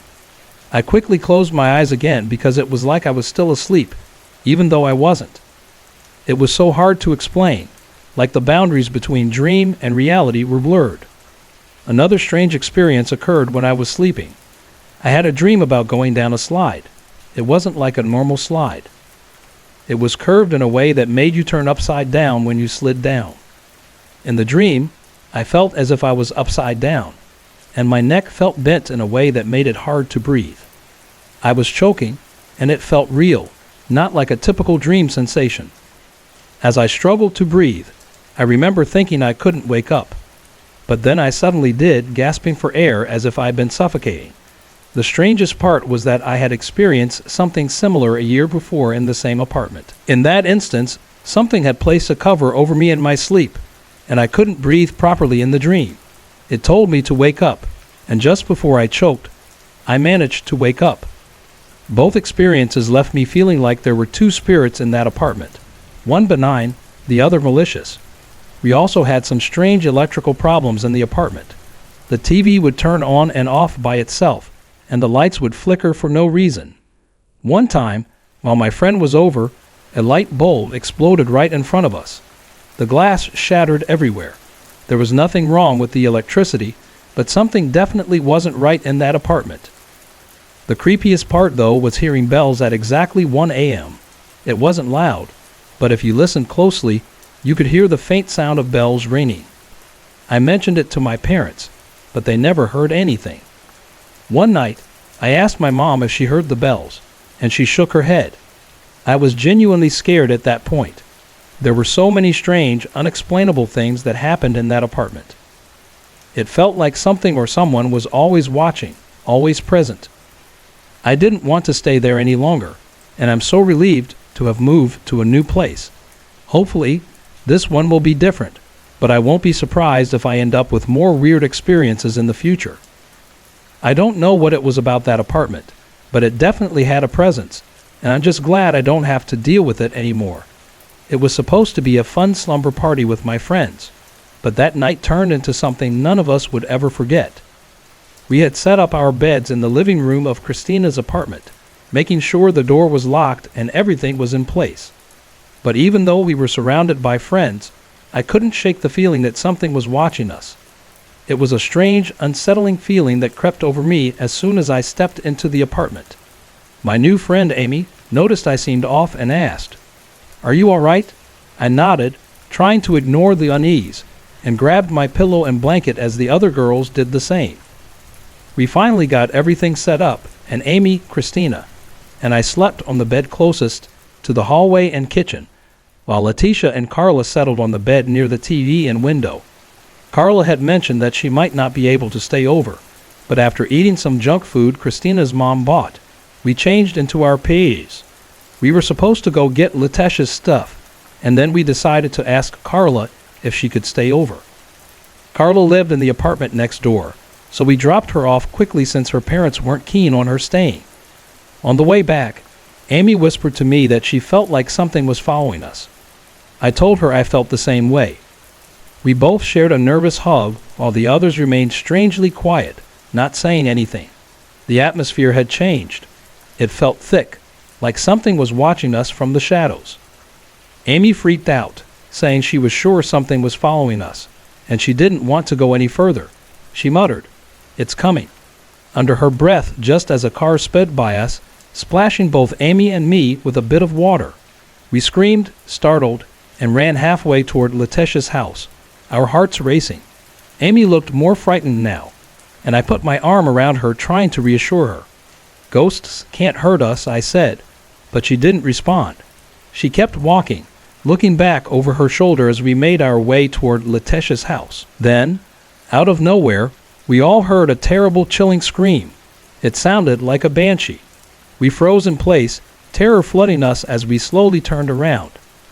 There, just at the edge of the forest, we saw a shadow dart quickly between the trees. At that moment, we didn't know what it was, but we were all too frightened to ask. We didn't speak as we quickened our pace, each of us holding our breath.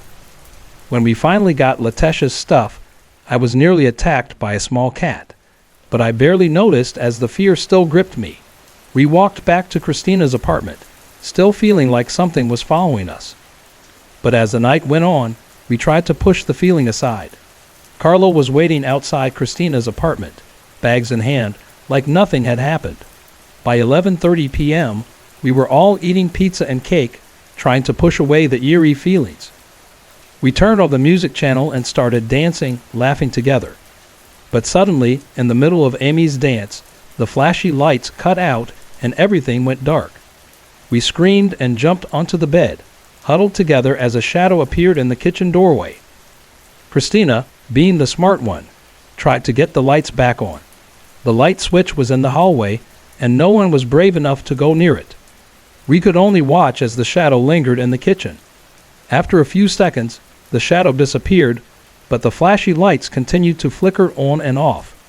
We all grew more anxious, and at one point, someone was nearly in tears, huddled under the blanket with me, holding onto their pillow for comfort.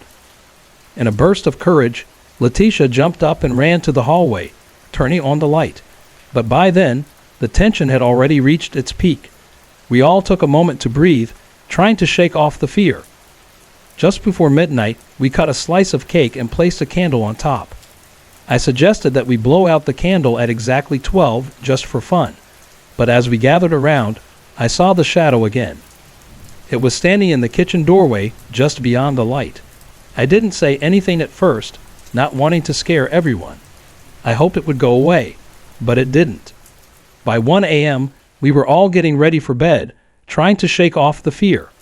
I was the last one to fall asleep, and as I lay there, I watched that shadow move again.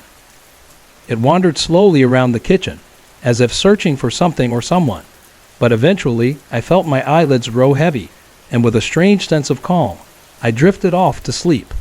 That night, the feeling of being watched never completely left me, but I managed to fall asleep despite the unsettling presence that seemed to linger in the apartment. The next day, we tried to laugh it off as just a bunch of weird coincidences, but none of us would ever forget what we felt and what we saw that night. It's hard to talk about my dogs, Charlie and Cindy, without getting emotional. They were a huge part of my life when I was growing up in Toronto. Hey everyone, I put a lot of effort and heart into creating these videos just for you. If you're enjoying the content, I'd love to hear from you. Drop a quick comment below and let me know where you're watching from and what time it is for you right now. Your support means the world to me, and it keeps me motivated to bring more awesome videos your way. My first experience happened when I was around 11 years old. My parents are divorced, and I was spending the weekend at my dad's place. At the time, he lived in a cottage in Matlock, Derbyshire, England. The cottage was bigger than usual. It had 2 floors, though the rooms were quite small. There were 4 gardens, and we owned part of the woods behind the house. It was a Saturday night, and I was getting ready for bed. The weather outside caught my attention, and I looked out the window. I'm not sure if it was snowing or if it was heavy rain, but while I was looking out, I suddenly heard footsteps behind me. I turned around, but there was nothing there. Before I could process what just happened, my books and other things on my shelves were lifted up and thrown at me all at once. I was terrified. There was nothing there, no figure, no shadow, just empty space. My heart was pounding, and I ran downstairs to tell my dad. I told him what had happened, and he went upstairs with me to check it out. I followed him, curious to see if anything else would happen. When we reached my room, we noticed that the poster above my bed had become detached at the bottom corners, but the top corners were still attached. It looked like the poster was floating in midair, as if someone was slowly lifting it up and down. Needless to say, we moved out shortly after that. The cottage was old, so if anyone is interested in researching it, it's called White Tor Cottage in Matlock, Derbyshire. If you find anything about it, please let me know. After that, only small things happened. I would often hear strange sounds, and sometimes I would hear someone calling my name. I once heard very clearly Eleanor and then Ellie, but the Ellie was dragged out like Ellie. The tone sounded jokey, but I still felt uneasy and scared. This would happen occasionally, but not too often. Another experience occurred when I went to the bathroom to brush my teeth. When I turned the light off, I saw a girl standing in front of me. She was smiling, but in a strange way, almost creepy. She had light brown or dark blonde hair and was wearing a white dress. Before I could even react, she vanished. This happened at my mother's house. More recently, something else happened. I have a guitar that I keep at the end of my room. One day, when I walked in and turned on the light, I heard what sounded like a finger strumming every string of the guitar. This also happened at my mother's house. I often get the feeling that I'm being watched, and I've become so used to it that it no longer bothers me. It feels normal now. In conclusion, I feel like there may be someone with me all the time. The experiences have happened in different places, so it's hard to say exactly what's going on. At the moment, I'm not scared by these events. I'm more worried about whether they will get worse. I would love to hear your opinions. Am I just imagining things, or is there something truly going on? Is it a ghost? If so, what kind? Is it malevolent? Any insights would be helpful. Also, a little more about me. My dad had similar experiences when he was my age, and I've been experiencing these things since I was 11, up until now when I'm 15. I'm not sure if they'll continue, but the guitar incident just happened 2 weeks ago. I'm deaf, and the physical and visual events happened when my hearing aids were out, so I couldn't hear anything. The voices I heard, Ellie and Eleanor, and the guitar incident happened when my hearing aids were in. It happened on a very hot June day in the summer of 1976. It was a Saturday afternoon, and I was sitting in the living room with my dad. He was watching the horse racing, something he always did on a Saturday, while I was more interested in the football results. The living room was quite large, or at least it seemed that way to me at the time. When you're younger, everything seems bigger, doesn't it? But it was still big enough. It was a 4-bedroom house, and one of the bedrooms, mine, was downstairs, right as you came in through the front door. There were 2 entrances to the living room, one from the front hall and another from the kitchen. If you came in through the front hall, the television would be on your left, against the wall. On your right, there was a settee and 2 chairs, with a coffee table in between. Beyond that was a room divider, behind which was a dining table and chairs. There was also a door to the kitchen, which was always kept closed because we had a dog, a half Labrador, half boxer named Major, who was kept outside and not allowed in the living room. My dad was very strict about not letting the dog roam around the house. On this particular day, both the front door and the living room door were left open because of the heat. We were sitting watching TV and occasionally chatting about football, when suddenly a large black-haired dog ran into the room. It dashed around us, wagging its tail, then ran off behind the room divider. My dad jumped up, shouting angrily for the dog to get out. We both rushed behind the room divider to chase it out, but to our surprise, it wasn't there. There was no way it could have gotten past us. Behind the room divider was a dead end. I could feel the hairs on my neck stand up, and I saw the same stunned look on my dad's face. I don't remember if we said anything, but I know in my heart that we had just seen a ghost. It was a dog ghost, but still a ghost. To this day, I can still picture that dog in my mind. I don't know if it was some kind of warning, but strange things began happening after that day. Not long after, maybe a year or so, our dog, Major, was killed by a large grass cutter on a main road. Other strange things have happened too, far too many to go into right now, but they were odd enough to make me think that they could be warnings of things to come. I'm not saying they definitely were, but when you look back on your life, especially during times when something significant happened, good or bad, there might have been signs, things you couldn't explain at the time. What happened that day with the dog is something I will never forget. I know what I saw, and I don't care who believes me. At the time, I thought it was just a ghost, but now looking back, I believe it was something more than that. Before the dog incident when I was younger, there were other things that happened, things my memory is less clear about, but also things that I do remember very clearly.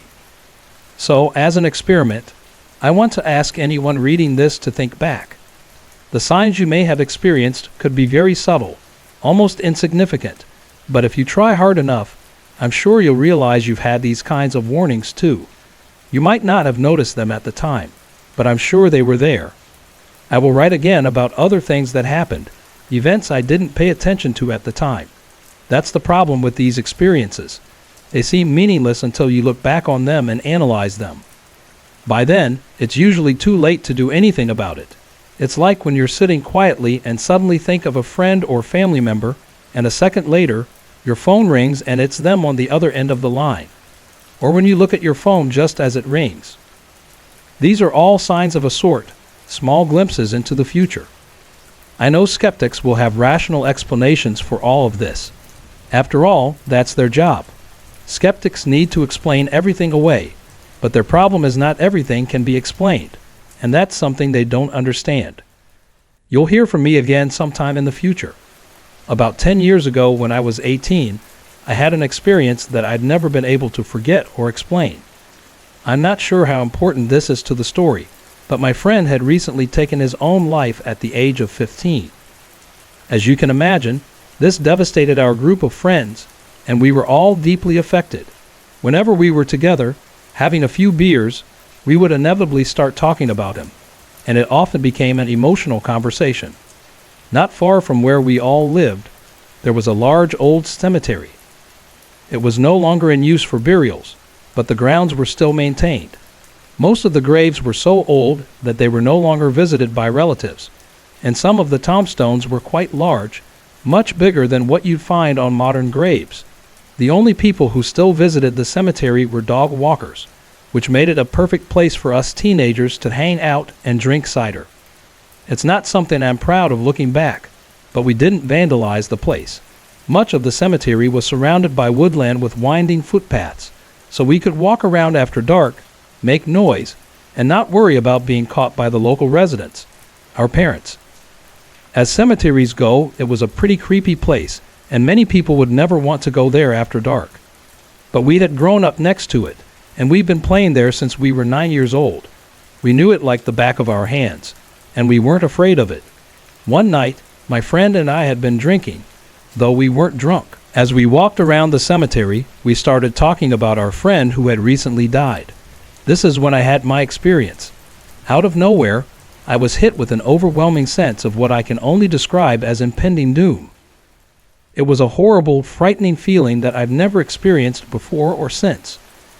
I turned to my friend to say something about it, but before I could speak, he said, "And I will carry this with me to my grave." Did you feel that? I can't remember what I said in response, but we both fell silent and quickly walked out of the cemetery.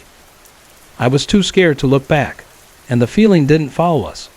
We met up with our other friends later and told them what had happened, and they still remember it to this day. I've thought about that experience countless times since that night, and I just can't explain it. I wasn't raised religiously, and I've always considered myself skeptical of most supernatural stories. Honestly, most of the time, I tell myself there must be a simple explanation. We were in a cemetery, it was night, and we were talking about our dead friend. It's easy to see how that could have spooked us, but at other times I wonder if there's more to it. We weren't scared of the cemetery. We weren't telling ghost stories. I know what I felt, and I know that my friend felt the same thing at the same time. Without me giving any indication that I was feeling anything, I just can't explain it. And the scariest part, the thing that still frightens me to this day, is that if what we felt was truly supernatural, then it wasn't just any spirit. It was something evil.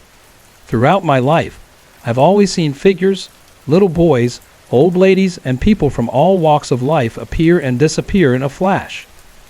It's never caused me any problems, and they've never interacted with me or stuck around for long. These aren't corner-of-the-eye experiences. They're clear, direct visions of people. I don't know what they are, and honestly, I didn't care much because they never affected me. One time, my wife and I went to view her childhood home that had recently come up for sale. She'd had some unsettling experiences there in the past, with apparitions and ghosts, and the house frightened her. She wanted to go back for another look. She didn't experience anything during the second visit, but that evening she had a terrible nightmare. I didn't experience anything myself at that time. I passed the house every evening on my way home from work. The following day, something strange happened. A shadow flew very fast and aggressively out of the house and into my car. Though it was initially frightening, nothing more happened after that. In 2007, I moved into a new home with my now ex-wife. I regularly saw an old lady climbing the stairs, and sometimes books would move on a shelf and fall off completely. The old lady was the only vision that interacted with me. One time, she turned towards me and smiled. That definitely freaked me out. But I didn't stay in that house long because my relationship fell apart. My new home with my new partner was even more haunted. Again, I saw figures in the house, but it didn't bother me because they didn't interact with me. One night, after my partner went to bed, I locked up downstairs and turned off the lights. As I was heading upstairs, I saw a huge dark figure standing in the stairway. It filled the whole space. There were no features, just a dark shadow, but it looked like it was wearing a hat. The temperature dropped drastically, and the area went freezing cold. I was afraid for my partner, so I approached the figure and walked through it. When I got into bed, my partner immediately sensed something was wrong. She felt my body, which was unnaturally cold. I'm always warm. I explained what had happened, and as soon as I did, the figure came into the room. It sat on the bed with us, and then, just as suddenly, it vanished. The apparitions continued, but we never spoke of the dark figure incident. That is, until one evening, in a crowded pub, when I mentioned it to my spiritual, hippie-like mother. As I began to tell her, a chill descended on me. It felt like I was surrounded, and the room seemed to empty in my mind until it was just me, my wife, and my mother in the space. As soon as I stopped talking, everything returned to normal. Later that night, we went to my mother's house for coffee, and she started to ask more questions about the experience. Again, the room went cold, and an overwhelming smell of burning flesh filled the air. It was so overpowering that I vomited. My mother could smell it faintly, but my wife didn't feel anything, though she could see how deeply affected I was. Since that incident, I haven't been able to shake a persistent, chesty cough. I've only been truly scared twice in my life, and both times it was related to this figure. I'm fairly certain it appeared to me a couple of times when I was a child, but all the other apparitions and ghosts haven't bothered me. There's something undeniably sinister about this black, hat-wearing shadow, and I felt it was important to share this experience. In November 2009, my boyfriend and I moved from our rented flat into a rented house. It had been difficult for us to find somewhere we were both happy with, or more accurately, somewhere I was happy with, until we stepped into the house we now rent. As soon as I crossed the threshold, I knew this was the place for me. The house had such a homely, secure, and family feel to it. The house itself isn't very big, but it's quite old. Because I felt so strongly that it was the right place for us, I did some research and found that the house has been mentioned in UK census records from 1851, 1861, 1871, 1891, 1901, and 1911. In each of these records, the house is listed with the same family names, or at least very similar surnames. The house is mostly true to its original design. It has one double bedroom, one single bedroom, a kitchen diner, and a living room. Two of the rooms still have their original Victorian fireplaces and tiled flooring. The only major change to the layout is the study extension, which was added in the 1970s to make room for an indoor toilet. The bathroom was eventually moved upstairs by our landlord, which made the single room a bit smaller. After we moved in, we had a lot of visitors who wanted to see our new home, including my boyfriend's mom and stepdad, who are both spiritualists and have been attending a development circle for years. We were all sitting in the living room having tea when my boyfriend's mom asked me about the age of the house, and I told her about the census records. I jokingly said something like I would have liked a ghost, and she responded by saying, "I don't feel any presence or visitor here," and her husband agreed. While it may have seemed like a silly comment, my thinking was that because the house felt so homely and happy, any ghost would not be evil. I've always been a firm believer in the paranormal. A few months later, around February, I was sitting in the study working when I heard the sound of the letterbox. I went to check the post, but there was nothing there. I went back to my work, but this started happening more frequently, not just when I was in the study, but also when I was in the living room or upstairs. My boyfriend is a huge skeptic, despite his mom and stepdad's beliefs, so I was hesitant to mention this to him. But when I did, he admitted that he had been hearing the same sounds when he was alone. This continues to happen, but neither of us finds it frightening. It doesn't seem likely that the wind is causing it, given the positioning of the house and the fact that we have a double letterbox with a draft stopper. I jokingly thought that maybe a ghost was taking the mick, considering my boyfriend used to be a postman. What do you think? In the last 2 weeks, stranger things have been happening. When I'm in the study, I've started noticing a shadow in the shape of a man standing by the door to the hallway when I look across the room, but as soon as I approach, it fades away. I don't find this scary, as I don't feel threatened. The only thing that has disturbed me is the voices I've started hearing upstairs. On several occasions, I've heard a man calling my name, thinking it was my boyfriend. I'd get out of the shower and ask him what he wanted, but he denied it and said he hadn't called me. I've also started hearing a woman's voice when I'm in the bath or shower, though I can't make out what she's saying. I'm 17 years old and female, and for a while now, I've been aware that the block of flats I live in is very old. I'm not sure exactly how old it is, but I do know that it was rebuilt after being bombed in World War II. I also know that an old man lived in our flat before we moved in. I've always been fascinated by history, and the spiritual world interests me as well, though my knowledge of it is pretty limited. My parents have told me that when I was younger, I used to be terrified of going to sleep, using the toilet, or walking through the hallway on my own. I would wake up in the night screaming, claiming I heard voices or saw shadows in my room. I don't remember any of this, but I do remember seeing a figure at various times outside my balcony. From what I can recall, I was very scared of it. It appeared as a tall, pitch-black shadow with gleaming yellow eyes, and no other features could be seen. I remember thinking it looked like a crow, though I'm not sure if it was actually a crow or if I just thought of it that way based on how it stood. I've tried telling my family about it, but they always say, "Sam, your imagination has always been amazing." I'd love to be able to see what you dream and imagine. When I'm alone, I often feel like I'm being watched, even when I'm in the shower. There's no proof that anything is there, but I can feel its presence. It's hard to explain, but whatever it is, I really don't like it. The feeling is so strong, it makes me scared. My brother has said he feels the same way, but I'm not sure if he's just saying that because I've mentioned it. The strange experiences seem to always happen around me. For example, I've opened cupboards and things have flown at me with such force that I've had to duck to avoid being hit. One time, I put a mirror on the kitchen counter, and a couple of minutes later, it flew toward me so hard it hit the wall and broke. The wind couldn't have caused it, especially since the mirror had a metal base. One night, when it was just me and my dad awake, I noticed the cupboard in the living room was open. I went over and closed it, then sat down. A few minutes later, there was a loud bang from inside the cupboard, as if something had punched or kicked it from the inside. Even my dad jumped, and when we opened the cupboard, nothing had fallen. I often hear bangs, scratching sounds, and even footsteps in the hallway at night. I've also seen shadows of people, or what look like people, quickly pass doorways or stand by the door, watching me. When I look, they're gone. More recently, I've started seeing these figures outside as well. They turn corners, and when I get to the corner, they've disappeared.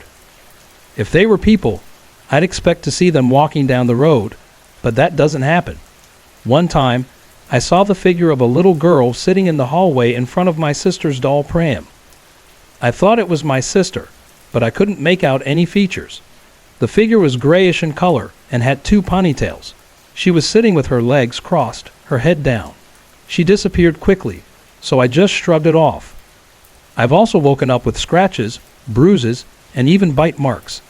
I don't have sharp nails, I don't have pets, and there's nothing sharp or heavy around that could have caused them. When I show my family, they say, "You probably did it in your sleep." But people biting themselves in their sleep is something I've never heard of before. There have been a few occasions where I've had sexual dreams, but I can never remember what the other people in the dreams look like. They feel incredibly real, and sometimes I wake up feeling like someone or something is touching me. One night, my brother and I decided to film our room.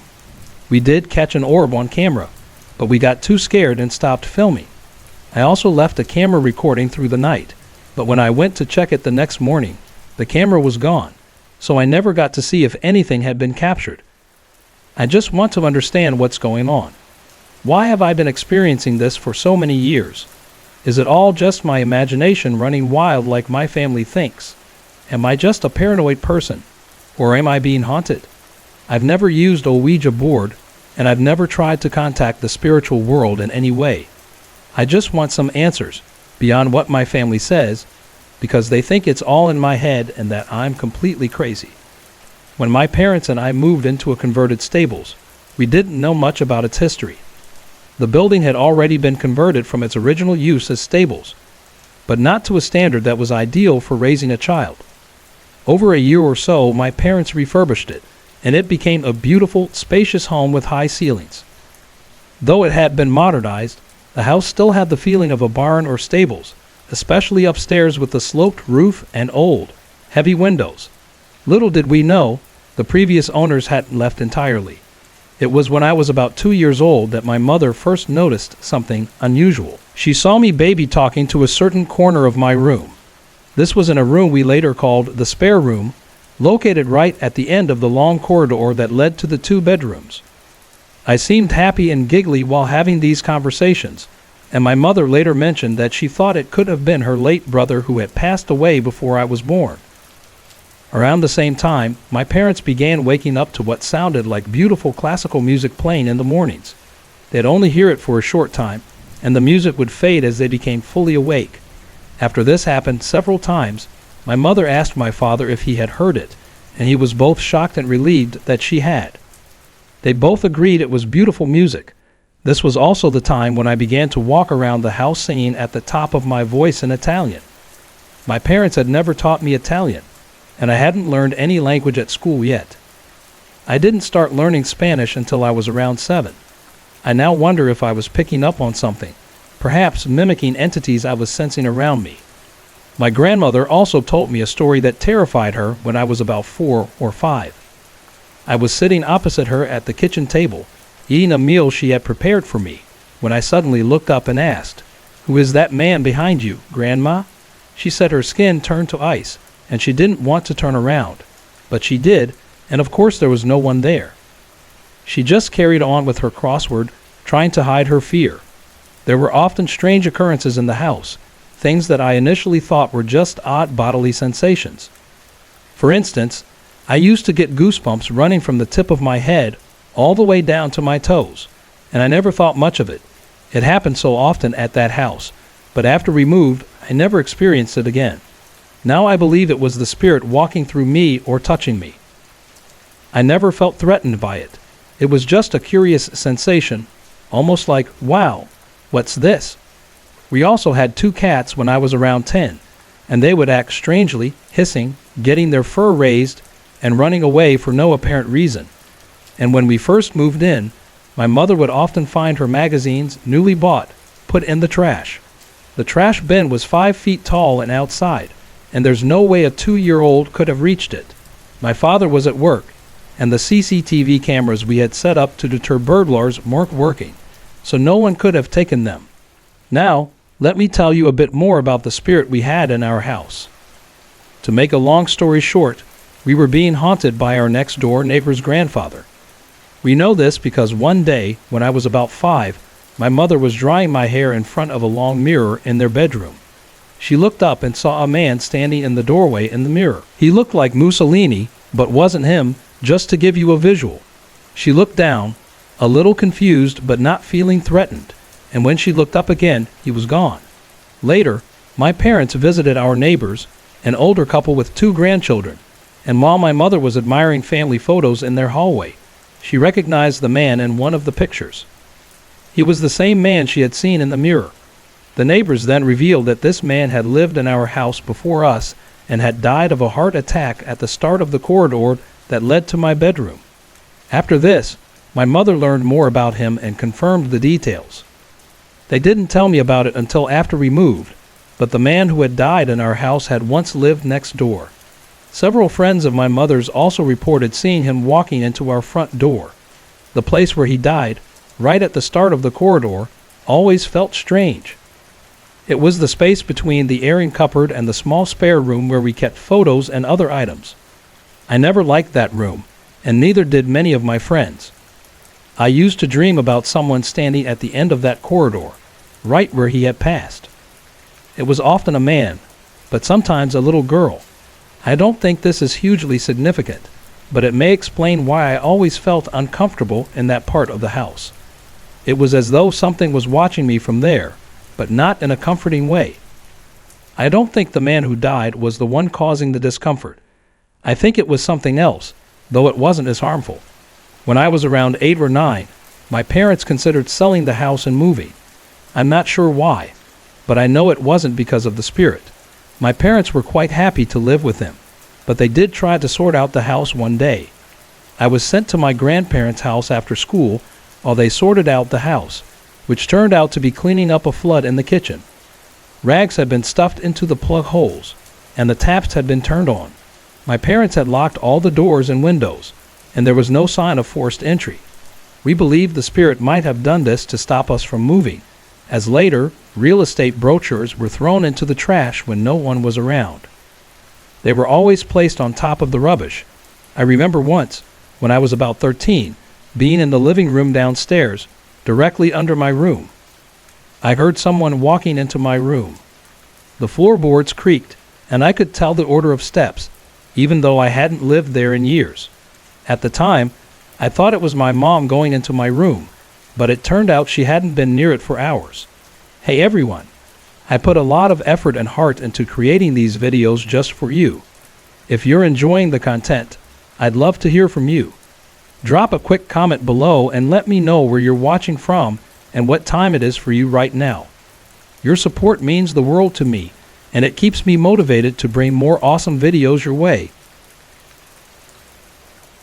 This story takes me back to a good time in my life, a time I often think about with a smile. It was during a chapter filled with excitement and discovery, just before some truly scary things began to unfold. As a teenager, I had a group of friends who loved to explore haunted places. We started out in grade 9, checking out local hotspots and graveyards. But by grade 11, things began to get strange. We visited many graveyards, some active, some historic. Most nights, not much happened, but occasionally, we experienced things that made our hair stand on end. My social life was tightly woven into these adventures. While many friends came and went, only a few stuck around for the truly scary moments. One of them was a girl who seemed fearless, no matter what happened. She was beautiful in a girl next door way, but with a touch of mystery. Her smile could light up any room, and she had this easygoing charm that drew everyone in. She knew how to keep up with the boys, always ready for fun, and I quickly fell for her. Before long, she and I naturally paired off. Looking back, I think she only came along on those adventures because I was there, and truthfully, I was mostly there because of her. The more time we spent together, the closer we became. Eventually, we began dating, but even before that, we had already formed a bond. We talked about everything, from the stars and the universe to ghosts and the afterlife. She lived in an apartment building where, later, we would experiment with Ouija seances. But even before those experiments, strange things seemed to surround her. She often mentioned feeling watched, hearing footsteps, or noticing odd movements in her room or the bathroom. She'd take long, hot showers, and when the mirror fogged up, she'd sometimes see streaks that looked like figures moving behind her. Occasionally, she'd scream, startling her dad. At first, I didn't pay much attention to these stories. I was too focused on her. But after a while, I started feeling the same things, like we were being watched. Even during our private moments, I'd catch glimpses of shadows or feel an unnatural presence. She seemed used to it and would brush it off, but I couldn't ignore it. One night, we had the house to ourselves. Her parents were visiting family, so we took the opportunity to spend the night together. We stayed up late, talking and laughing, until exhaustion took over. As I lay in her bed, I felt an overwhelming sense that something wasn't right. The room seemed to creak and shift, as though someone was walking around. I tried to sleep but eventually gave up and moved to the floor with a pillow and blanket. In the middle of the night, I woke up to a muffled moan. Groggy, I opened my eyes and saw her shifting under the covers. At first, I thought she was having a vivid dream. Then I noticed something else, a shadow hovering above her bed. It wasn't like anything I'd seen before. It moved with purpose, as if it had its own will. The moment I focused on it, the shadow darted to a corner of the room, blending into the darkness. I sat there, stunned, unsure of what to do. When I told her about it the next morning, she didn't seem to believe me at first, but I could tell it unsettled her. She began taking precautions, placing trinkets in her room and sprinkling salt along the perimeter to ward off spirits. For a while, things seemed to calm down. But then, we found an Ouija board. That brought trouble back into our lives. Looking back, I can't help but think she attracted these strange occurrences. She seemed to be a magnet for paranormal activity. After we broke up, I never experienced anything like it again. I can only hope that those shadowy entities left her alone eventually. It still makes me wonder, are some people just naturally magnets for the supernatural? I've always had experiences with the supernatural, starting from the age of 5 when I first saw my grandfather in our basement on the day he passed away. I remember being confused because at his funeral, I couldn't understand how he could be both at our house and lying lifeless in the casket. That memory stayed with me, and as a child, it scared me deeply. For years after that, I seemed to shut out any supernatural encounters. It wasn't until my teenage years, when I started experimenting with Ouija boards, that these experiences came rushing back. I wouldn't recommend Ouija boards to anyone. They open your home to spirits, most of which are unwelcome. Once I began using one, the activity in my house intensified. Almost every night, I'd hear shuffling footsteps outside my door. It sounded like someone was walking up, stopping at the doorway, and then leaving. At first, I assumed it was my mother checking on me, and I kept my eyes shut to avoid a conversation about why I was still awake. But one night, I decided to sit up and look, only to find an empty doorway. No one was there. This continued for weeks. Each time I gathered the courage to look, I'd find the same empty doorway.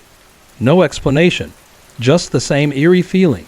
One evening, I was on the phone when I heard a loud crash from the basement. It was so loud, I thought the TV had fallen. As I set the phone down to investigate, I heard another crash upstairs. My friend, who was still on the line, heard it too, but when I checked both areas, everything was perfectly normal. Nothing had fallen or moved.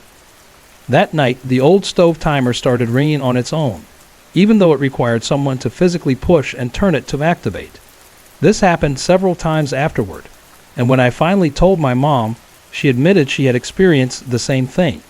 She said there were nights when my brother and I weren't home, and she'd wake up to the sound of the oven timer.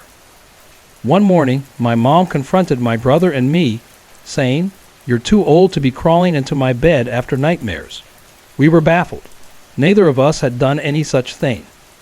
She led us to her bedroom, where the covers on one side of the bed were pulled back, and there was a clear impression in the pillow, as if someone had been sleeping there.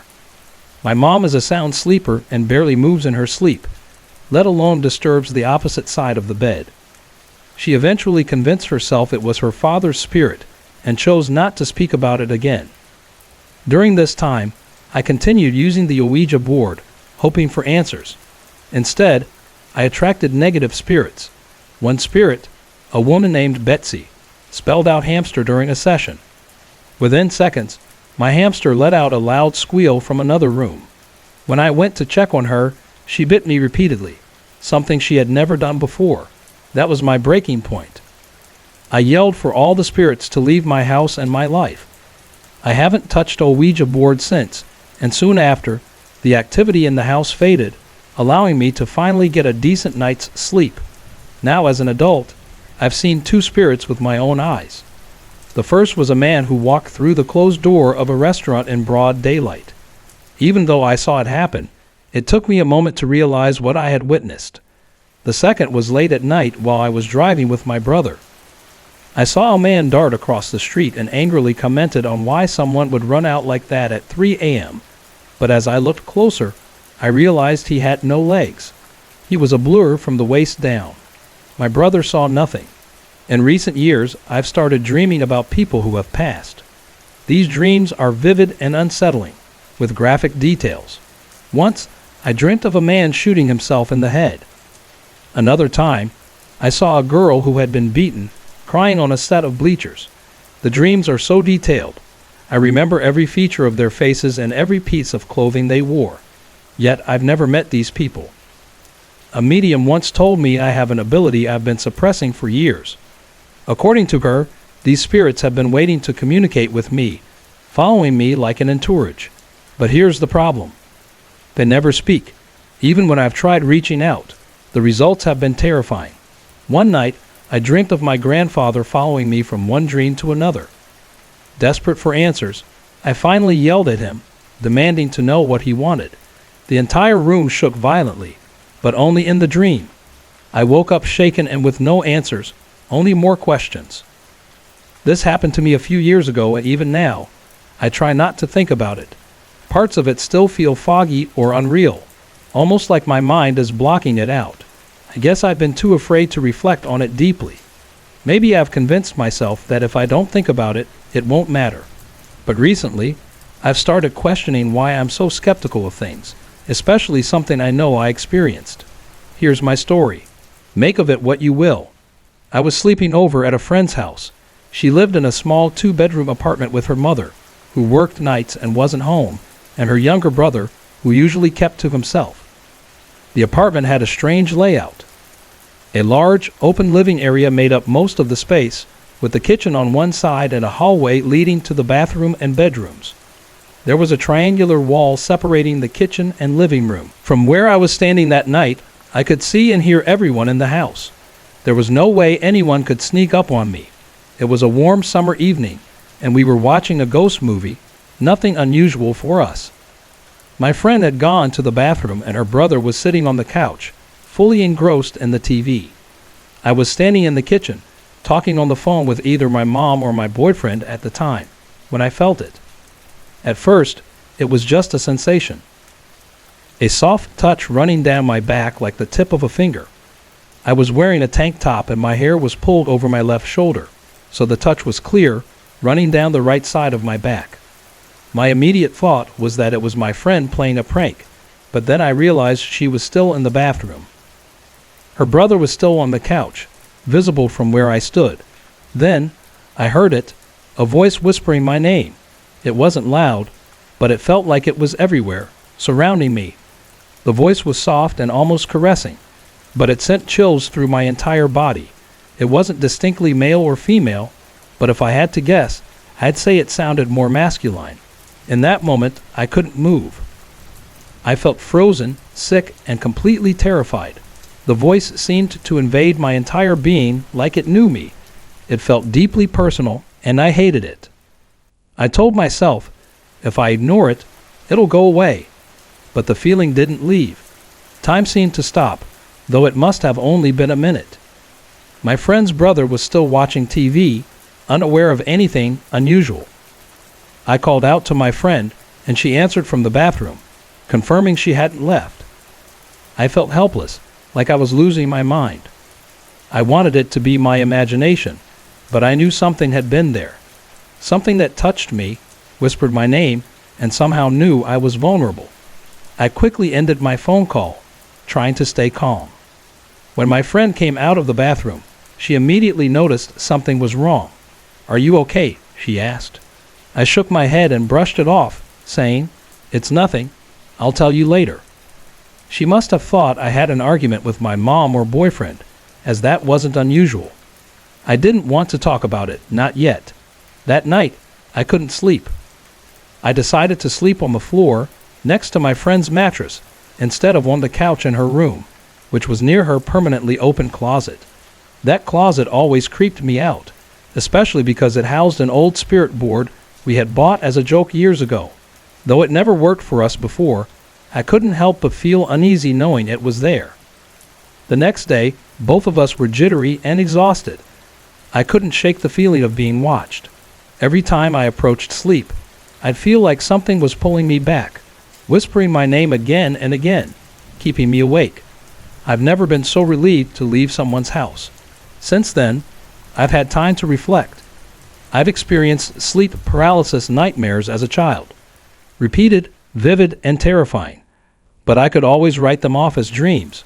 This was different. I was awake, standing in a brightly lit home with other people around. That setting made it so much worse. It wasn't a dream. It felt real. And that's what terrifies me the most. I wanted to share this with others who might understand or have experienced something similar. Do you think it could have been real? I've felt things before, but I've never been touched or heard my name whispered like that. It's something I can't explain, and it still gives me chills. Let me start by saying, I'm not sure if I believe in ghosts. I believe in vibes, good or bad, coming from people, places, or situations. And those vibes tend to be right most of the time. But when it comes to the supernatural, I'm on the fence. Recently, my girlfriend, 3 friends, and I moved into a house we're renting. We're all either students or working full-time, so we were looking for something cheap. We found this pretty big house not far from school and downtown. The rent was unusually low, just $250 each, while most places in the area are $400 to $500 per person. At first, we thought it was just because the house was old and hadn't been renovated much, aside from a few necessary updates. We moved in on November 30th, and almost immediately, some of us started feeling uneasy. A few friends who helped us move said the house gave off bad vibes. One girl even refused to step into the hallway leading to the basement. My girlfriend also felt uneasy, but we brushed it off, thinking it was just the atmosphere of an old house. The house itself is unusual. It's a 1.5-story building with low, slanted ceilings upstairs. The lighting is old-fashioned, sticking out from the walls on fixtures, though the wiring was updated a few years ago. It still uses fuses. The basement is tiny and only accessible through a trapdoor. Down there, you'll find just the furnace, water heater, and fuse box. Since moving in, all of us have experienced strange things. At first, we chalked it up to the quirks of an old house and living with 5 people in close quarters. But tonight, while 3 of us were hanging out, we started talking about these experiences. After doing some research, we're starting to believe our house might be haunted, or at least something is going on. Here's what's happened so far. The temperature in the house is inconsistent and varies from room to room. My bedroom, for instance, is always extreme. It's either very hot or freezing cold. The kitchen is consistently colder than the rest of the house, while the living room's temperature changes depending on where you're standing. We tried blaming it on everyone adjusting the thermostat, but our thermostat has never gone beyond the 65 to 70 degrees Fahrenheit range. On 2 occasions, the living room lights flickered for no apparent reason. We fiddled with the dimmer switch, turned them on and off, but the flickering only stopped on its own. In the garage, which is detached, I went to clean up after a party one night. The light was so dim I could barely see. After a few minutes, it suddenly became as bright as usual. While I was in there, I couldn't shake the weird feeling that something was off. 2 of my roommates have mentioned hearing noises from the hallway that connects to the trapdoor. Last week, while they were smoking in the kitchen, the trapdoor slammed shut on its own. None of us use the side door in that hallway, even though it's convenient. We can't explain why, but the room gives off such bad vibes that I personally avoid it, especially at night. Right now, it's just being used for storage since we don't have laundry machines yet. A few nights ago, around 5 a.m., I went downstairs to use the bathroom. I decided to take some dishes down with me, but didn't turn on the lights to avoid waking my girlfriend. When I reached the top of the stairs, I heard rustling and a weird growling or chewing noise coming from the bottom. I panicked, ran back to my room, and woke my girlfriend. We stayed in the room until daylight, too scared to leave. We've had several electronics issues. The internet randomly cuts out for my computer and my girlfriend's, but not for anyone else's. A wireless printer stopped working, and one roommate's computer broke the day after we moved in. It had to be repaired. Some outlets only work sporadically, and last week I blew a fuse while cooking. After replacing it twice, the same thing happened until my roommate helped, and then it worked fine. Things constantly seem out of place. Every time I walk into the kitchen, it feels like everything has been rearranged. This morning, I couldn't find my USB stick on the table, but when my girlfriend checked, it was right there. People lose their phones, wallets, and keys all the time in this house. Once I couldn't find my wallet, which I always keep in my coat. I left the house without it, but when I checked my pocket down the street, it was there. Our landlords are strange. They're a couple in their early 50s and swingers. They don't necessarily give off bad vibes, but there's something unsettling about them. It feels like they're hiding something. Almost everyone in the house has felt like they're not alone, or like they're being watched. My girlfriend especially refuses to go downstairs alone at night. These feelings have only grown stronger in the past few days. I don't know what to make of all this. Most of these things have logical explanations, but it's hard to ignore the pattern. Is there something here? Should we be worried? I'm still unsure whether I believe in ghosts, but the more these things happen, the harder it is to dismiss. What do you think? Are we imagining it, or is something really going on here?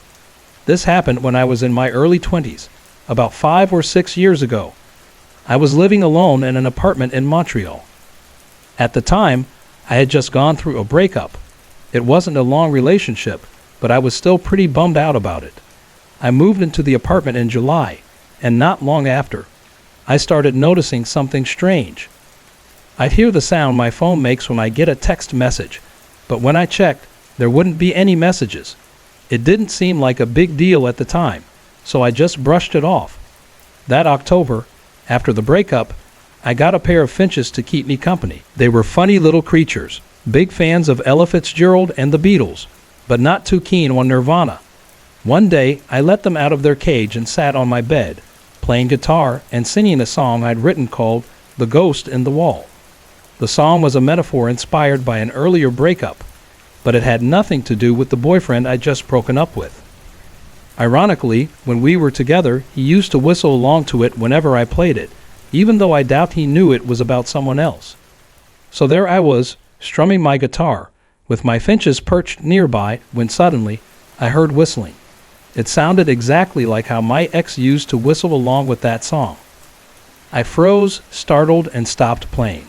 My finches just sat there staring at me, completely quiet. The whistling I'd heard didn't sound like them at all. It was distinctly human. One of my birds had a chirpy sound, and the other had a harsh squawk. Neither of them could make a sound even close to human whistling. I wondered if my ex was visiting a neighbor he was friends with a few of them, and maybe heard me playing, deciding to whistle along as a prank. But the sound didn't seem to be coming from another apartment, or even another room. It felt like it was in the room with me. My windows were closed because it was cold, and even if they'd been open, I doubt I could have heard whistling that clearly from outside. After that, I couldn't shake the uneasy feeling. A few nights later, while lying in bed, I started hearing a strange buzzing noise. It was faint at first, but I realized it was coming from my bedroom wall. When I pressed my ear to the wall, I could hear what sounded like music. It reminded me of the experimental electronic sounds at the end of the song "The Widow" by Mars Volta. A friend had sent me a mixed CD a year earlier with that song on it, and I've been listening to it a lot lately. The music in the wall sounded eerily similar to that experimental section of the song. Confused, I decided to talk to a friend who I knew would believe me. There was a wood panel screwed onto one of my walls, and I felt like I needed to see what was behind it. I'd read enough ghost stories to imagine finding something dramatic, like old photographs or a diary. My friend came over to help, and when we unscrewed the panel, all we found were pipes and cobwebs. The panel was probably just there to allow access to the bathroom plumbing. After we finished, we heard the buzzing noise again. My friend put her ear to the wall, this time a different one, and after a few seconds, she gasped and jumped back. Her reaction freaked me out. "What is it?" I asked. She told me to listen for myself. When I put my ear to the wall, I could hear the same music, but then I also heard someone breathing. It was so close, it felt like it was right in my ear. I jerked away, covering my mouth in shock. My friend just nodded, as if to say, "Yeah, I heard it too." We left the room, standing in the hallway just outside my bedroom door, trying to figure out what was going on. My friend suggested that maybe my neighbor had sleep apnea, and the breathing sound was coming from him. The wall we'd been listening to was shared with a neighboring apartment, and it was likely his bedroom on the other side. Still, she couldn't completely rule out the possibility of something paranormal.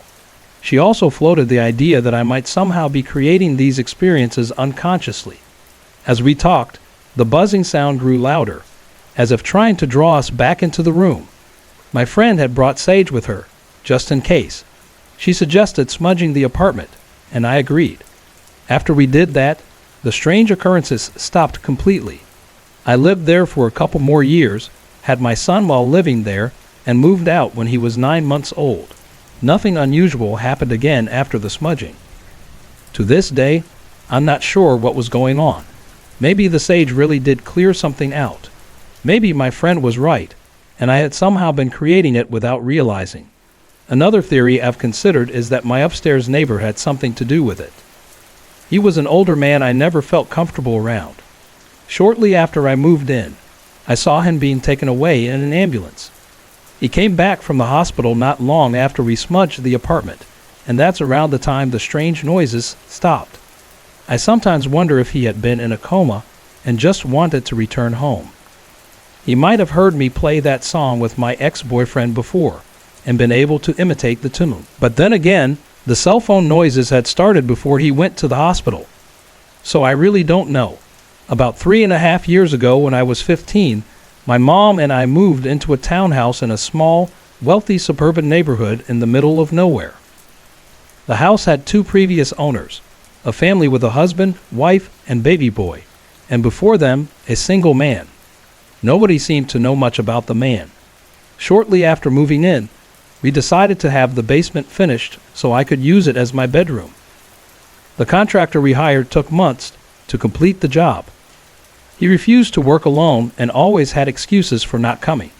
When it was finally done, almost a year after we moved in, I settled into my new room. And that's when the strange things started happening. At first, it was small things. I'd hear creaking, tapping, or papers falling off my desk. I had a large fan running all the time, so I blamed most of it on that. But when I turned 16, things got much more unsettling.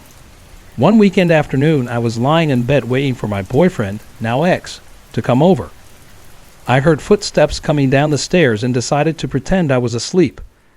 I felt the mattress dip as if someone had climbed into bed with me, and the bed creaked loudly. I could feel someone snuggling up to me, even breathing on my neck. After a moment, I decided to roll over and no one was there. My heart sank and a sudden coldness swept over me. Terrified, I ran upstairs and avoided my room for days. A couple of months later, I was woken up in the middle of the night by a loud noise. I was home alone and too scared to move, so I just lay in bed, trying to go back to sleep. Then I felt someone standing beside me. I could hear and feel breathing right next to my face. When I finally opened my eyes, there was no one there. Little things continued to happen, though I tried not to think about them. I kept my dog in the room with me so I could blame any noises on her. But about a year later, I had a terrifying dream. In the dream, I was lying in bed with my boyfriend, now fiancé, and we were laughing and talking. Then we heard my mom coming downstairs and I told him to hide in the closet. As I pretended to sleep, I suddenly felt something grab my wrists and pin me down. I tried to scream and struggle, but I couldn't move or make a sound. I woke up, but the feeling of being pinned remained for a few moments. The next morning, I noticed bruises on my left wrist that looked like finger marks. My boyfriend suggested I might have done it to myself in my sleep, but I didn't think that was possible. A couple of months later, when my mom went on vacation, my boyfriend stayed over. I hate sharing a bed, so he slept in the guest room upstairs while I stayed in the basement. I had just fallen asleep when I heard footsteps in my room and saw a light shining on me. I bolted upright to find my boyfriend standing there. He said he'd heard loud banging coming from the basement and thought I was being attacked. I hadn't heard anything, but his fear scared me too. We grabbed a knife and sat in the living room, where we could hear banging all around the house. Eventually, we locked ourselves in an upstairs bedroom and stayed there all night. Not long after that, I was in my walk-in closet trying on clothes. There's a door in the closet that leads to a small room housing the sump pump. We never go in there. For some reason, I decided to try opening the door, but the handle wouldn't budge, as if it were locked from the inside. Just as I was leaving the closet, I felt something push the door from the other side. Terrified, I left the house immediately. When I told my mom later, we checked the door together, and it opened easily. There was nothing inside except boxes and empty liquor bottles. My mom dismissed it, but I could tell she was just as scared as I was. In March 2011, I found out I was pregnant, and the activity in the house escalated. I'd hear footsteps upstairs, doors closing on their own, and large objects falling over for no reason. One night, I saw a shadowy figure near the back door. I thought it was my mom, but she was sitting next to me on the couch. The figure vanished when I turned on the lights. The next morning, my mom admitted that she'd been scared. She said that for 2 nights in a row, she'd felt someone climb into her bed and put a hand on the back of her neck. At first, she thought she was dreaming, but after what I saw, she wasn't so sure. Then one night, our dog barked hysterically at the glass sliding door. We saw a shadow move across the fence, and our neighbor's motion light turned on. Through the fence, we saw something tall moving incredibly fast toward the field behind our house. It wasn't an animal. By the time we checked from upstairs, it was gone. After my son was born in October, the activity started again. His baby Swain moved on its own, and I heard noises on the baby monitor that sounded like someone in his room. One night, I saw flickering movement under my bedroom door and felt paralyzed, unable to move until it stopped. The most terrifying incident happened when my son was lying on the couch. He suddenly went stiff. His arms and legs stretched out, and his whole body shook as if someone were trying to pick him up and shake him. He started screaming, inconsolable for minutes. It happened again the next day. Sorry to interrupt. If you're enjoying the story, let me know in the comments and tell me where you're watching from. Don't forget to like and subscribe for more. My brother was dating this girl from high school, and I happened to be friends with her sister. They invited both of us over for a sleepover at their house. The area where their house was built used to be nothing but farming fields, and there are also preserved native burial grounds nearby, blocked off by the city. When we arrived, our friends began sharing ghost stories about their house. My brother, uninterested, decided to go to bed along with his girlfriend. Meanwhile, her sister Alex and I stayed up, sitting in the garage, smoking, and sharing stories about different places we'd been. Alex told me about a war veteran spirit that stayed in their house, mostly hanging out in the garage. She didn't know his name, but she said he had told her that he wasn't from the area and was looking for his wife. He claimed he had fought during the late 1800s. As we talked and shifted topics, I noticed a hockey stick mounted on the wall beside me was moving. I brushed it off as just a draft in the garage, but then an umbrella next to it suddenly clicked open, hit me, and spun in a small circle. Alex looked at me and said, "See, I told you, he's here. He must like you." The night went on and Alex and I stayed awake the whole time. She told me about another spirit, a little boy who sits in her room. She can't see his features, only his shadowy outline. Alex mentioned that her sister used to sleep on the bottom bunk, but now sleeps on the top with her because she'd felt like she was being suffocated in her sleep. They both guessed the boy was about 5 or 6 years old. The next morning, my brother and Alex's sister woke up and we decided to play cards. My brother dozed off on the couch on his back. A few minutes later, I heard him making strange noises like he was struggling to breathe. "Yeah, he snores," I said to the girls, but I've never heard this before. I shook him awake, and when he opened his eyes, he looked disoriented and scared with no idea where he was. He fell asleep again, this time on his stomach. Suddenly, his body started shaking as if he were having a seizure, and his breathing grew labored. Alex, her sister, and I rushed to him, trying to flip him over, but he felt impossibly heavy, like 300 pounds of dead weight, even though he was only about 100 pounds. With all our effort, we managed to roll him over, but only his body moved. His face stayed pressed against the couch as if something was holding it down. In desperation, I grabbed my cross, pressed it against his cheek, and prayed. After a minute or so, the shaking stopped and he woke up. I asked him, "What were you dreaming about?" He looked terrified and said, "Honestly, I don't think I was dreaming. It felt real." He explained that in the first part of his experience, he was standing in a field with a little boy whose features he couldn't make out. The boy just stared at him, and he stared back. My brother hadn't heard the story about the little boy we discussed the previous night. He continued, then it felt like I was watching something happen, like I wasn't really there. The same little boy was dragged into the middle of the field by an older man who suffocated him with a pillow until he died. We were all shaken, but tried to brush it off and went back to playing cards. I sat facing the back patio door while the others had their backs to it. As we played, I caught movement out of the corner of my eye. I looked up and saw a little boy running across the patio outside. Then he vanished. The sun cast a shadow where the boy had run, making it undeniable. It was unbelievable. Later, Alex and I searched online to see if there were any reports about a little boy dying or being murdered in that area. We found nothing. I've experienced strange things throughout my life, but one memory that stands out is when I was house sitting at my late grandparents' home. I was 18 at the time, staying with my 2 cousins of the same age while we waited for the house to sell. My cousins refused to sleep in the basement because they believed strange things happened down there. Being the only male, they decided I should take the basement bedroom. I didn't mind. I thought it was funny how spooked they were. One day while taking a nap, I woke up to the sound of my door opening and closing. The room was dark, so I kept my eyes shut, assuming my cousins were trying to scare me. I could hear faint giggling confirming my suspicion. Determined to turn the tables, I decided to jump up and scare them when they got close to my bed. I lay still, listening to the soft giggles and slow, deliberate footsteps coming closer.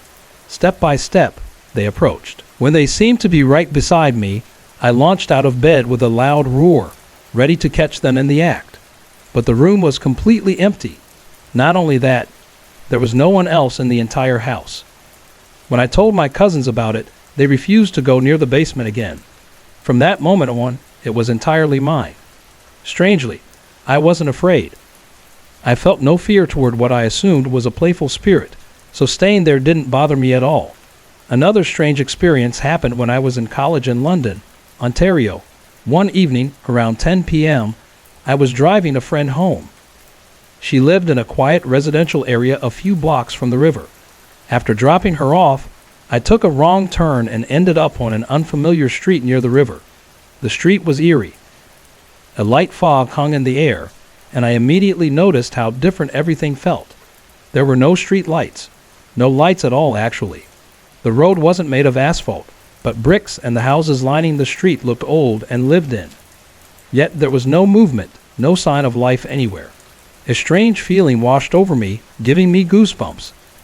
I drove about 3/4 of the way down the street before deciding to turn around and head back to the main road. It felt as though I had wandered into another time or place. Since that night, I tried many times to find that street again.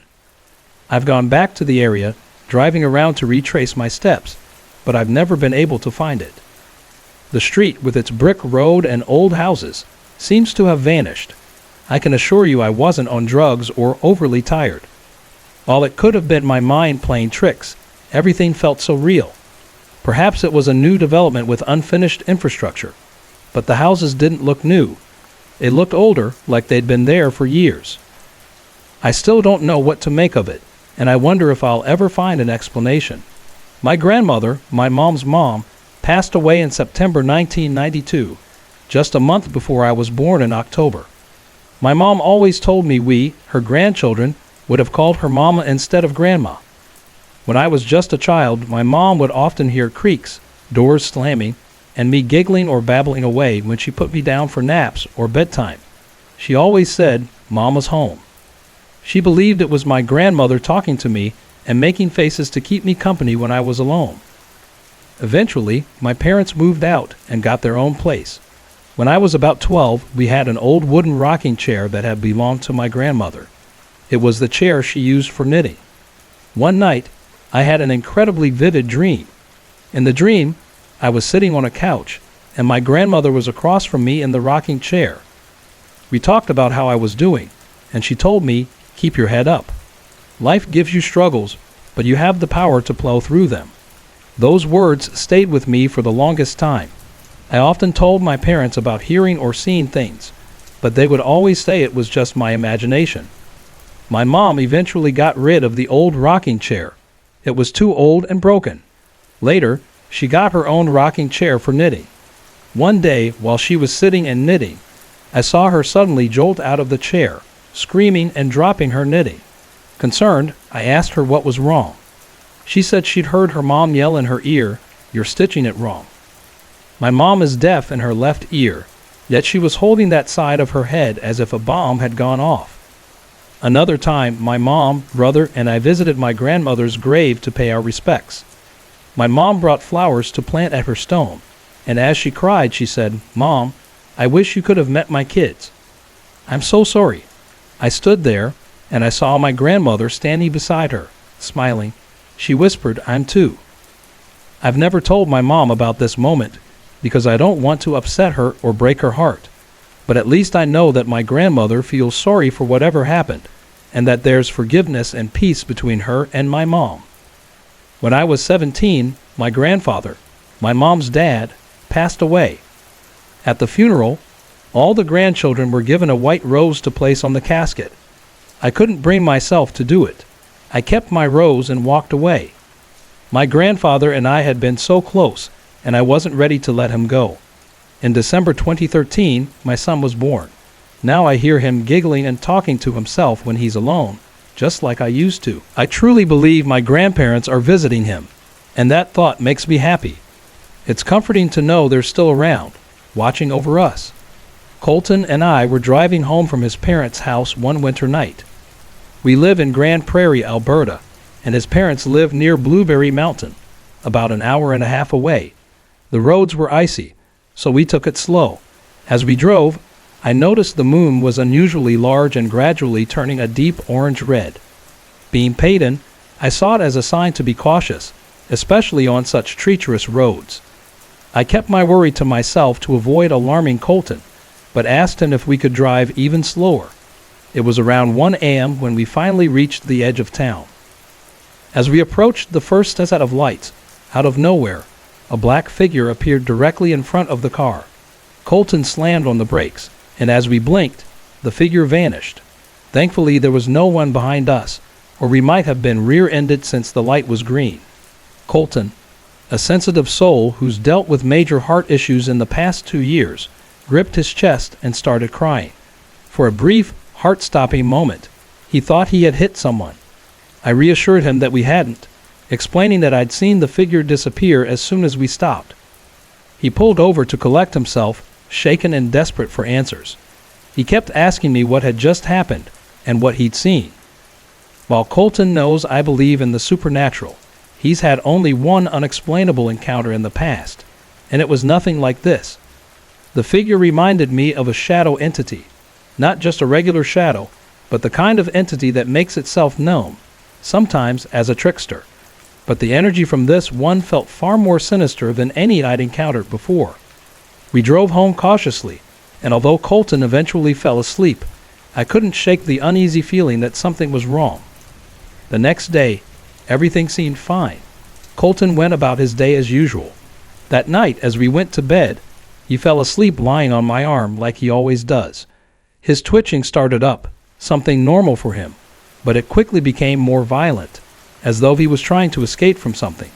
Suddenly, he bolted upright in bed, drenched in sweat, his eyes wide with fear. I calmed him down and asked what had happened. He explained his dream. In it, we were driving home from his parents' house, just like we had the night before. But when he glanced in the rearview mirror, he saw a massive dark figure in the back seat. For context, Colton drives a 2005 Ford Mustang GT, and if you know Mustangs, the back seat is cramped, especially for taller people. The figure was so large that its legs were pulled up to its chest. Its head stooped because of its height. Its face was terrifying, cat-like, with dirty yellow eyes, no discernible nose, and a wide, jagged grin stretching from ear to ear. It stared at me with a menacing expression. In his dream, Colton stopped the car and ran to my side, but I was gone, so was the figure. He frantically searched around the car, screaming my name, and then he woke up. For the next 2 nights, Colton avoided sleep, still shaken. Although he woke up fine each morning, the fear lingered. On the third night, he fell asleep quickly, but woke me an hour later, convinced I was dead. In this dream, he was lying in bed when he opened his eyes and saw the shadow figure hovering over me. I was turned away from him, and the entity had an angry expression. Colton screamed at it, and the figure lunged at him, placing a long, spindly hand over his heart. Fighting back, Colton grabbed its arm with one hand and punched through its chest with the other. The shadow screamed and darted toward the closet before disappearing. That's when he woke up, finding me in the exact position I'd been in during his dream. For context, I have a habit of shallow breathing in my sleep, occasionally pausing altogether, which might have contributed to his panic. But what he described and what I saw was far too unsettling to dismiss. As Colton fell back asleep, I glanced at the large mirror near the closet. I swear I saw the shadow figure glare at me through the mirror before turning away and vanishing. Since that night, we haven't experienced anything further, but the encounter left Colton deeply shaken. I still can't figure out what it was or why it felt so hostile toward me. Most of my paranormal experiences have been visual or physical, but every now and then, I've heard a disembodied voice. I've never been entirely sure who or what it was, but each time it felt as though some presence was looking out for me. The first and most dramatic time I heard it was as a teenager on a plane with my parents. We were flying to visit my sister, and it was a small commuter plane, half empty. The flight was uneventful until we attempted to land. As we descended, the plane suddenly nosed up and regained altitude.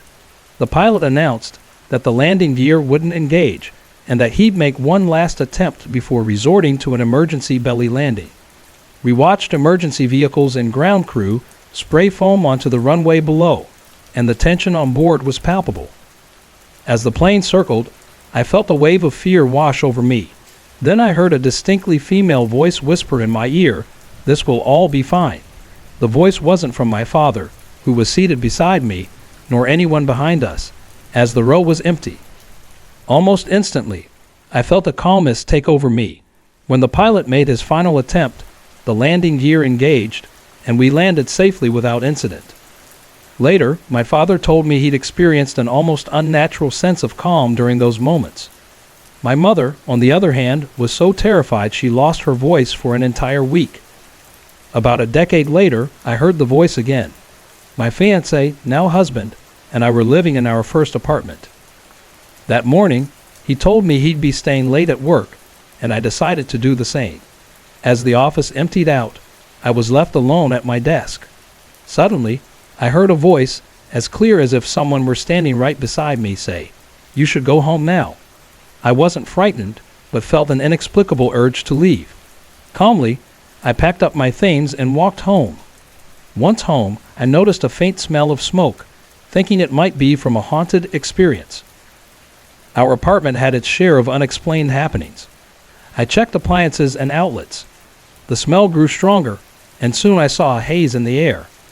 I ran outside, around the house, and banged on the downstairs neighbor's door, calling my landlord, who lived across the street. He rushed over and unlocked the door. Inside, we found thick smoke billowing from a pan of bacon drippings left on the stove. Miraculously, it hadn't ignited, but the house was moments away from catching fire.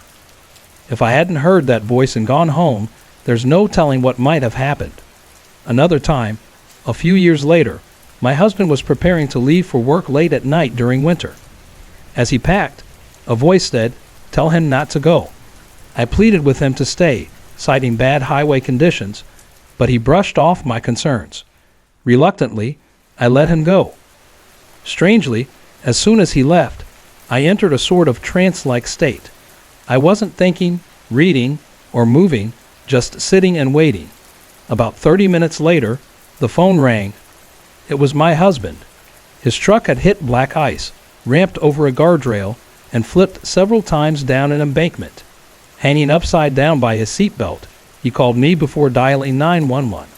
Help arrived quickly, and while the truck was totaled, my husband walked away with only minor injuries. His colleague suffered a neck injury but recovered. It was miraculous they survived such a severe crash, and I'll never forget the warning I received. The last time I heard the voice was oddly trivial but still eerie. One weekend, I was leaving for work and wanted to bring coffee with me.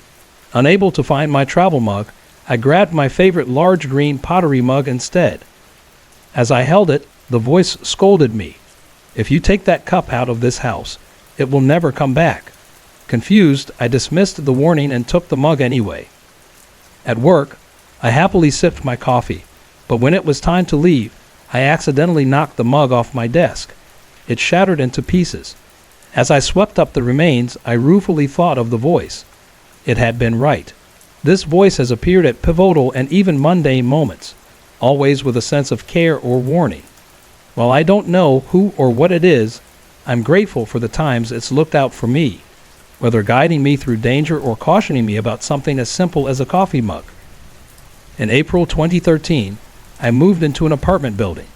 It wasn't in the best area, and privacy wasn't its strong suit either. I share the apartment with my roommate, who firmly believes in the supernatural, but avoids anything she considers evil. I also have a 7-month-old son, and my roommate often watches him for me while I'm at work. Her boyfriend stays over frequently and has had his own paranormal experiences in the past. One evening, after putting my son to bed, we all sat down and shared our stories. My roommate was hesitant, believing that talking about such things could stir them up. I told them about my own experiences and mentioned that I feel like something malicious is following me. I said, if it's not my grandparents my son is seeing, then it's definitely something else. He's always looking past me, pointing at something. My roommate immediately said it didn't sound like something she wanted to deal with. The next morning, I noticed 3 pennies placed above all the doors, her way of trying to keep spirits out, but apparently it didn't work. I came home that evening to a sleeping baby and 2 frantic babysitters. My roommate and her boyfriend told me that while they were on the balcony, she was sitting in a chair and he was standing, facing the window into the kitchen. Suddenly, there was a loud crash. My roommate said she heard it, but her boyfriend saw it. He claimed he watched the dish rack slide across the counter and crash into the sink. They tried to recreate it for me, testing the counter for any slope or water, but there was no explanation. We decided to let it go for the moment, but the next morning my roommate woke me up, trembling. She said, "Shauna, I have no idea what's going on. Last night after Mike and I went to bed, I turned off the light and was starting to fall asleep when something grabbed an object near my head. I felt the breeze as it flew across the room and hit the wall. We went into her room and found a flashlight against the wall, though she couldn't confirm it was the object. Still, she and Mike were adamant about what they experienced. A night or 2 later, Mike and I stayed up to watch the Dead Files before bed. He turned to me and said, "Shauna, there's something going on here. Sarah hasn't told you everything because she's scared. But one day, while babysitting Curtis, I was playing with your dog, Lily.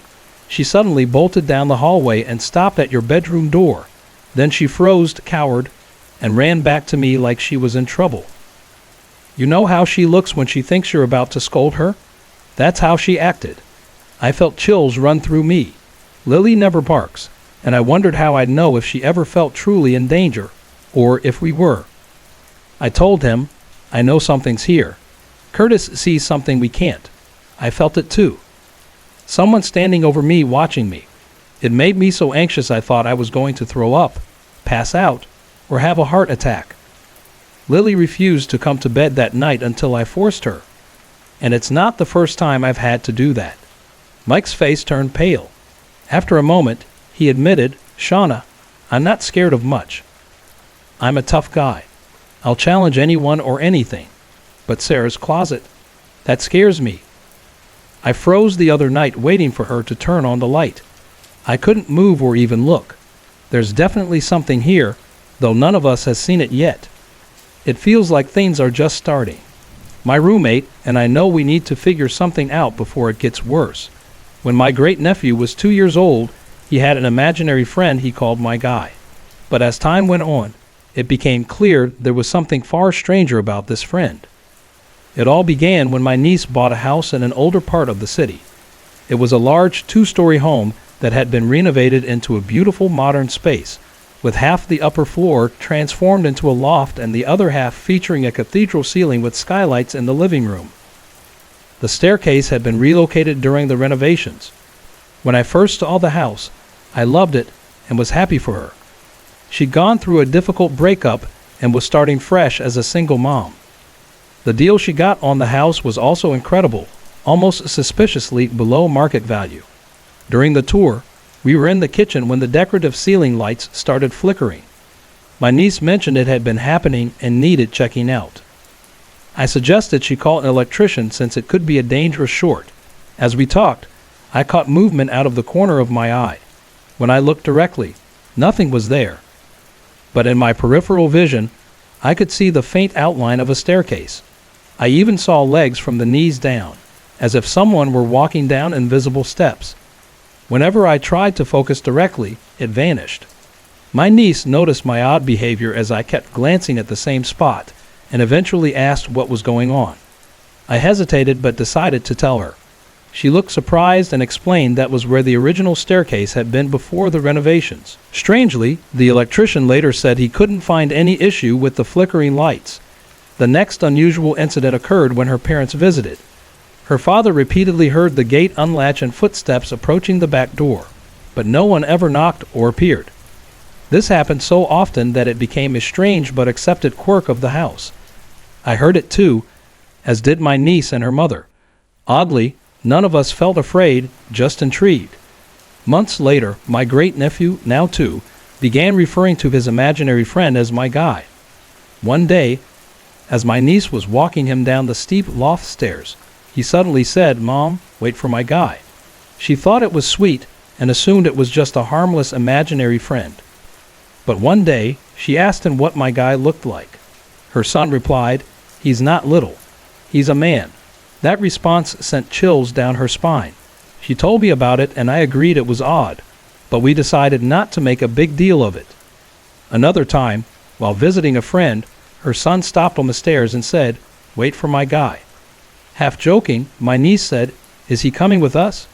Her son turned back toward empty space, paused, and then said, "He says he can't. He's never been there before." My niece thought it was strange for a 2-year-old to say something like that, but I found it chilling. Ghosts, as folklore suggests, can't visit places they've never been to in life. The most unsettling moment came as her son neared 3 years old. Out of nowhere, he told her, "Mom, this isn't your house." She replied, "Of course it is. Mommy bought it." He looked at her and said, "No, it's not. My guy says it's his house and always will be." That statement unnerved both of us, but still, the presence in the house never felt threatening, just persistent. Over time, her son stopped mentioning my guy and life seemed to settle down. But one night, while babysitting, I had an experience of my own. It was around midnight, and I was watching TV while my nephew slept. I heard the gate unlatch and footsteps approach the back door, followed by 3 loud knocks. Assuming my niece had returned early and forgotten her keys, I went to answer, but no one was there. Moments later, 3 softer knocks came. I stayed put and firmly said, "No, I'm not going there with you." After that, there were 3 faint knocks, but I refused to acknowledge them. The rest of the night was quiet. Later, my niece discovered the house's history. Before the renovations, an older woman had lived there with her 2 adult children. Her daughter in her 20s had tragically taken her own life, but passed away at the hospital. A year later, her son, nearing 30, was killed in a car accident. The grieving mother sold the house and it changed hands multiple times before my niece bought it. More recently, a tenant renting the basement suite, a 30-year-old man, was found dead in his kitchen. Police ruled it a natural death, but the cause was unknown. My niece has always struggled to keep the basement suite rented, and while she hasn't been scared enough to move, the lingering oddities in the house still keep her on edge. My father passed away in July after a 1.5-year-long battle with cancer. He had been undergoing treatment since January 2013, but by April of this year, the doctors told him he only had about 6 months left to live. In May, he slipped and fell on the wet doorstep while going outside to get our Yorkie mix. He was in pain but refused to let us call an ambulance for hours. Eventually, he agreed, and we found out at the hospital that he had fractured his hip. Sadly, he never left the hospital, and in July, the cancer took him. After his funeral, strange things started happening. While in the hospital, my dad used to call home every night between 8 and 9. The number would always show as private caller on the caller ID. A few nights after the funeral, the phone rang at the same time. It came up as private caller again. When I answered, there was no one there, just a dial tone. It felt odd, but we didn't know what to think. At a charity event we attended in his memory, we released balloons, yellow for cancer survivors, and red in memory of those we lost. My red balloon, meant for my dad, began hitting my mother on the head repeatedly. She moved away, but the balloon followed her no matter where she stood. It only stopped when it was time to let the balloons go. This moment felt especially strange because my dad used to love hitting us playfully with balloons when we were kids. 2 days ago, we received another private caller hang-up call. Again, between 8 and 9 p.m., my mom has also been having issues with my car when she drives it. The back door has been popping open for no reason. My dad always preferred sitting in the back seat because it was more comfortable for him, so this feels connected somehow. Our dogs have also been acting strangely. The Yorkie barks at random things, but our Labrador German Shepherd, who is usually quiet, has started barking around 8 to 9 p.m. It's her happy bark, the one she uses when she's excited to see someone she loves. Even now, as I type this, I feel chills running up and down my body. Sorry to interrupt. If you're enjoying the story, let me know in the comments and tell me where you're watching from. Don't forget to like and subscribe for more.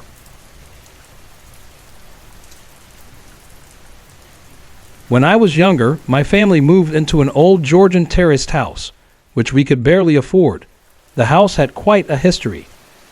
It originally started as a school, later became a soup kitchen, and then served as lodgings for a groundskeeper and his family.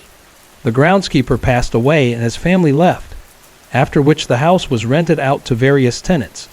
The last occupant was a woman who loved cats, and she also died in the house.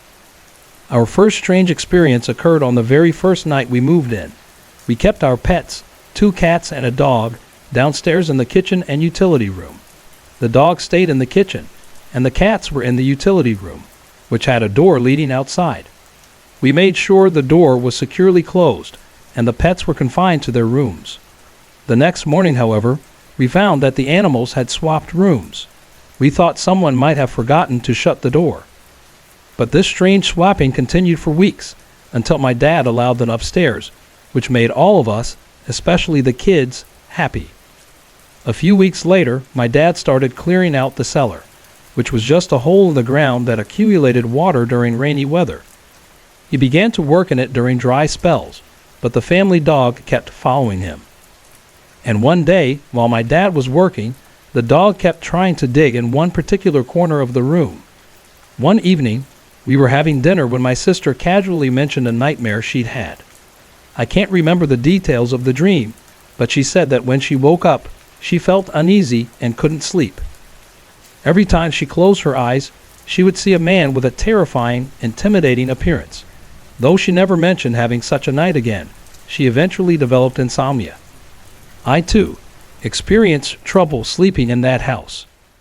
Our attic gradually became very cluttered, and by the time I was around 9, most of the family had moved out, leaving just my dad, my younger brother, and me. I decided to clean up the attic and spent hours doing so. When I finished, my dad suggested I turn the attic into my bedroom. I happily agreed. I loved Doctor Who at the time, so I decorated the room with some posters, one of which was of the Sisters of Plenitude. I remember feeling increasingly unnerved by the poster as time passed. Sometimes, I felt as though the figure on the poster was staring at me, and I began having dreams where the events of the next day would play out, as well as nightmares about the attic. I became so scared that I would run downstairs convinced that the poster had changed, though I always questioned if it was just my imagination. I hardly ever went back into the attic after that. We all started to avoid spending time on the ground floor. While none of us were particularly uncomfortable there, people mentioned that it had an eerie atmosphere. It felt unsettling. especially in the dark. And then there were the times when things went missing. Objects would turn up in strange places days after they'd been misplaced, like my dad's debit card, which once vanished after his friend had been over. The friend had left the card at our house, and when they couldn't find it, my dad got angry with him. Later, the card turned up in the exact spot they had already checked. Everyone in the family had their suspicions that the house was haunted, and so did many of our friends. We eventually moved out, but we always believed the ghost was the woman who loved cats. We never felt that she meant us any harm. She was more like a protective presence, and it was as if she considered us family. The house felt like it had become her home as well. I never had the chance to speak with the new tenants of the house, but I sometimes wish I could. I didn't realize how much I loved that house until we moved away. It was only after we left that I truly understood its significance to me. Still, I wonder if the house still feels like home for the lady who once lived there. I've always been a night owl. My parents usually go to bed at least 5 or 6 hours before I do, so I'm often awake until the early hours of the morning, sometimes 2 or 3 a.m., and even up to 4 a.m. one time. I stayed with my father in Germany, and before that, I had never had any experience with ghosts or spirits. But that all changed after I returned to live with my mother in the UK. That first night back, I stayed up until around 2 a.m. I can't be 100% sure of the exact time, when I suddenly heard soft footsteps on the stairs. It sounded like a cat walking up, but my mother and her boyfriend were asleep in their room. I peeked through the gap between the door and the hinge, but there was nothing there. I tried to shake it off, thinking it was just my imagination, and went back to reading on the computer. The next night, I heard the same thing again. Footsteps, but this time, there was an unexplained creaking sound at the top of the stairs. I had lived in this house for 5 years before visiting Germany, so I knew the difference between the usual house creaks and the particular noise the stairs made. At this point, I started to feel uneasy, and the strange sounds continued for weeks. Eventually, I told my mother about what had been happening, and she told me that since her new boyfriend had moved in, there had been strange things happening in the house. Whispers and cold spots. I hadn't believed in the paranormal before this, but it was hard to deny what was happening. My mother then told me that sometimes she would be woken up by the sound of something that sounded like a marble ball hitting the floor, bouncing a few times, and then rolling. She would go downstairs to check, thinking it could be an intruder, but there was never anything there. The TV also started turning off randomly, which could have been explained by technical issues, but it only happened when my younger sister's children's programs were on.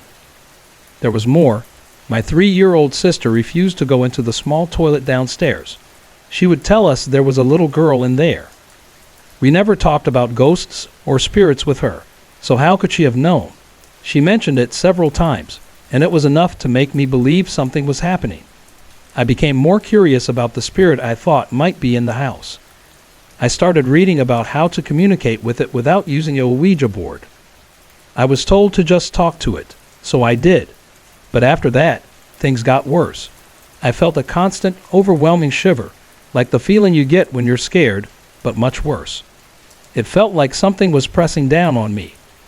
I'm a deep sleeper and usually don't wake up easily, but one night I was suddenly jolted awake by a loud scratching noise beside me. I couldn't tell if it was my imagination or something real, but it scared me. Another time, when I entered my room, the floor just outside the door creaked. This was strange because in all the years I had lived there, the creak only happened when someone stepped on it. One night I was lying under my bed, feeling ill or just wanting a change, and I heard a loud creak next to the door. I quickly looked up, but no one was there. I was scared, especially when I called out, and got no reply. The final thing that convinced me there was something wrong with the house was the feeling I got when I walked inside.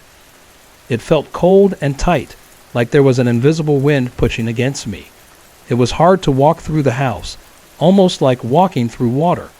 My mom had a history with poltergeists, though I won't go into detail. She had been mentally ill at the time, and we believe it was connected to the paranormal activity. I don't remember it, but my mom told me I once told her I used to see white trainers under my door, and a man in the garden a white figure. This all started in our previous house, shortly after my mother had an affair. That's when the strange occurrences began, and it seemed like the paranormal activity followed us. I wasn't sure what to believe then, but now it's something I can't deny. This happened about a year ago during another holiday. It seems like something always happens to me when I'm on holiday. It was a beautiful day, sunny and clear, and once again it was time for me to head to Suffolk. But this time, we brought our adorable puppy, Sprinkles. She was just as excited as I was, though I always noticed she acted a little differently sometimes. We arrived at the little cottage and met the owners. Sprinkles was running around, full of energy, like she always was. The owner showed us around, and the place was lovely, but there was something about it that felt a bit off. At the end of the corridor was a room, and the owner specifically told us not to go inside. I really wanted to know what was behind that door, but I decided not to open it, just in case. The cottage itself was nice, though. My brother and I had to share a bedroom, which wasn't ideal. He was 17 at the time, and I was 15. Of course, he started teasing me, reminding me of our trip to Turkey, which I didn't want to talk about. I ignored him and went outside for some fresh air, because it was so hot. As I was about to open the door, I swear I saw Sprinkles running outside, but then I realized it was just her reflection in the window. I grabbed her leash and took her for a little walk around the garden. Every time I looked at her, I felt so emotional, because she always made me so happy. We were out for about an hour before it started to get dark, so we went back inside. I was tired, so I decided to go to bed and said goodnight to my parents and Sprinkles. When I got into bed, my brother started bothering me again, telling me stories about a man who supposedly lived in the cottage and was murdered there. I told him to shut up, because I wasn't in the mood for ghost stories. The next few days were great. We went to the beach, did some shopping with Mom, and visited cute little cafes. One evening, we all came back to the cottage, and my dad started cooking dinner. I helped him out because I love cooking. My brother was texting his girlfriend as usual, and Sprinkles was just being her playful self, rolling around and barking. After a while, we all watched a movie, Nightmare on Elm Street. Not the best choice for me, since I tend to get scared easily. After the movie, we all went to bed. I picked up Sprinkles and put her in the kitchen, making sure to close the door tightly behind her. Then I went to the bathroom and brushed my teeth before heading to bed. As I walked back to my room, I felt this strange sensation, like something or someone was walking through me. I ignored it and finally got into bed. Even though I was exhausted, I was sure I'd have nightmares from the movie. I eventually fell asleep, but woke up later because I needed to use the bathroom. My brother was fast asleep, snoring. I quietly walked past him to the bathroom. When I finished, I opened the door, and there, right in front of me, was Sprinkles. I laughed, thinking she must have snuck out of the kitchen, and I picked her up to take her back to her spot. But then I froze. The kitchen door was fully closed. I couldn't believe it. How had she gotten out? She couldn't have just walked through the wall. I checked, and there was no hole. I was freaked out. I carried her back to my bedroom and let her sleep on the floor next to me for the night. I wasn't sure whether I should tell my parents about what happened, but I decided against it. I figured they wouldn't believe me, so I kept it to myself. Strangely, the rest of the holiday went on without anything unusual happening. I tried to enjoy it, but in the back of my mind, I kept thinking about that night. What had really happened with Sprinkles? Then it hit me. I remembered that room at the end of the corridor, the one we were told not to enter, and that strange feeling I had earlier when it felt like something or someone had passed through me. Could it have been the man my brother was telling me about? Maybe he was the one who opened the kitchen door, let Sprinkles out, and then closed it again. I know it sounds crazy, but I couldn't think of any other explanation. Gizmo, had a rough start in life. One morning, I got a phone call from my sister-in-law asking if I wanted a kitten. I said no, because I was living in a small one-bedroom flat with an old dog and didn't have much money. That evening, she called again, saying that all the kittens had died, except for one. The family who owned them had a dog they had starved. and it had killed the kittens to survive. Being the soft-hearted person I am, I didn't know what to do. I didn't think twice and told her I'd pick up the last kitten right away. So Gizzy came to live with me. She was a little troublemaker, shredding my curtains and couch and hiding behind the cooker most of the time. A couple of years later, my mom offered for me to move in with her in Chesterfield, and I jumped at the chance, bringing all my pets with me. Gizzy loved my mom's house. It had a big garden for her to explore, and my mom became her personal toy.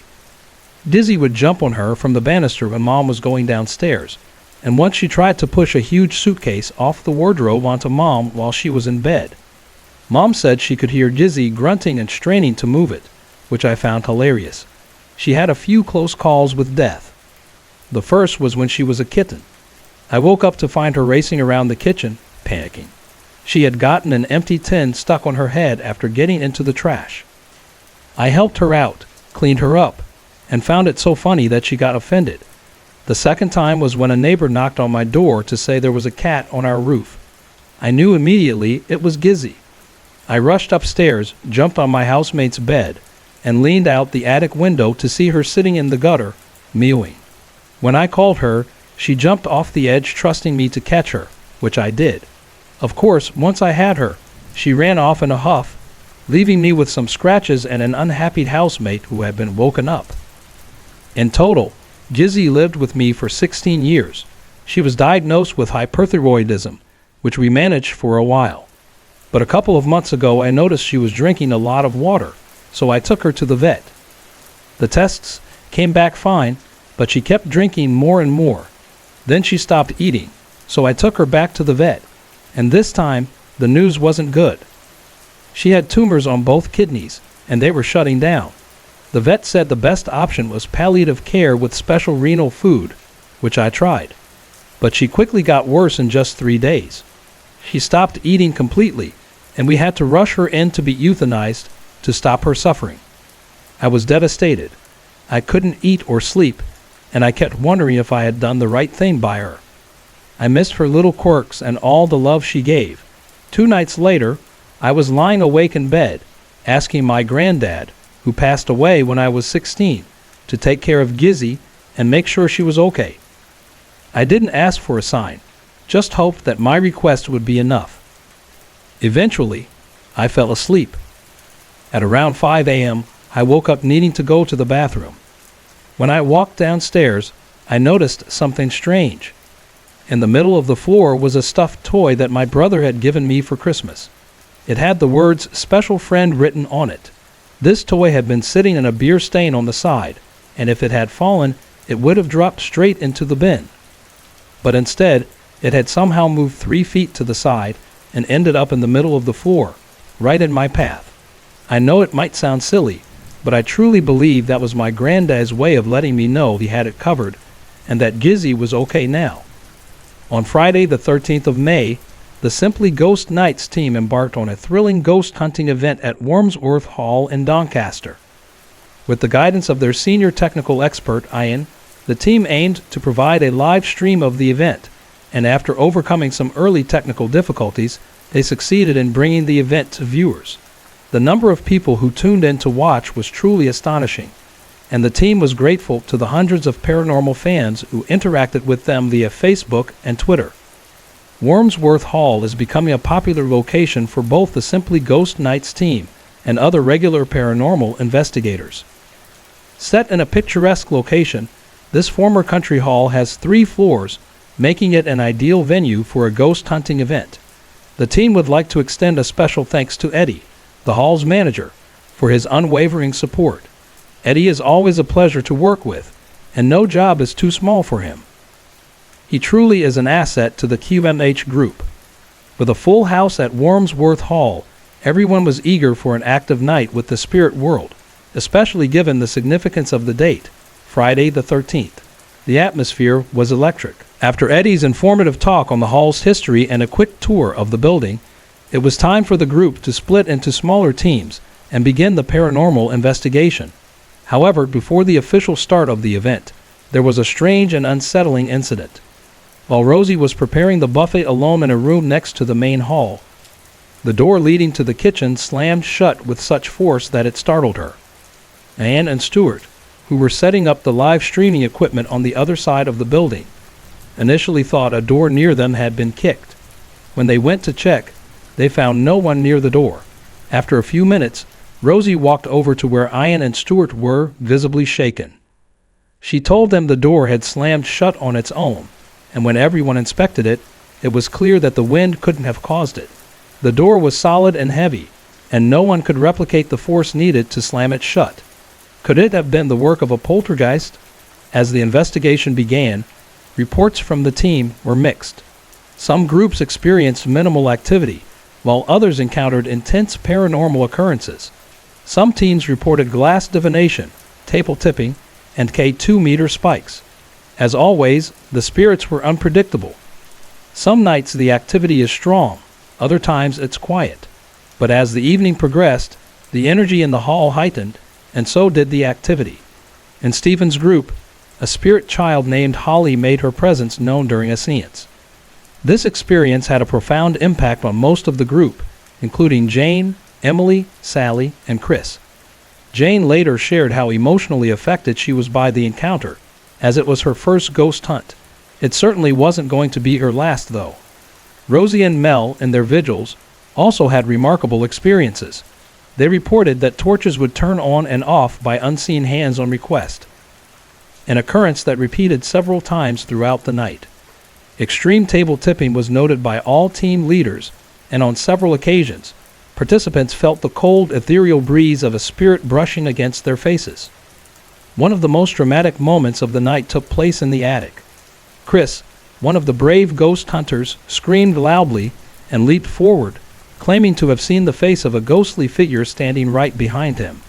Given his immediate reaction, there was no doubt that he had encountered something truly paranormal. As the ghost hunt came to a close, the team thanked their dedicated participants, and of course, the spirit world for its interaction.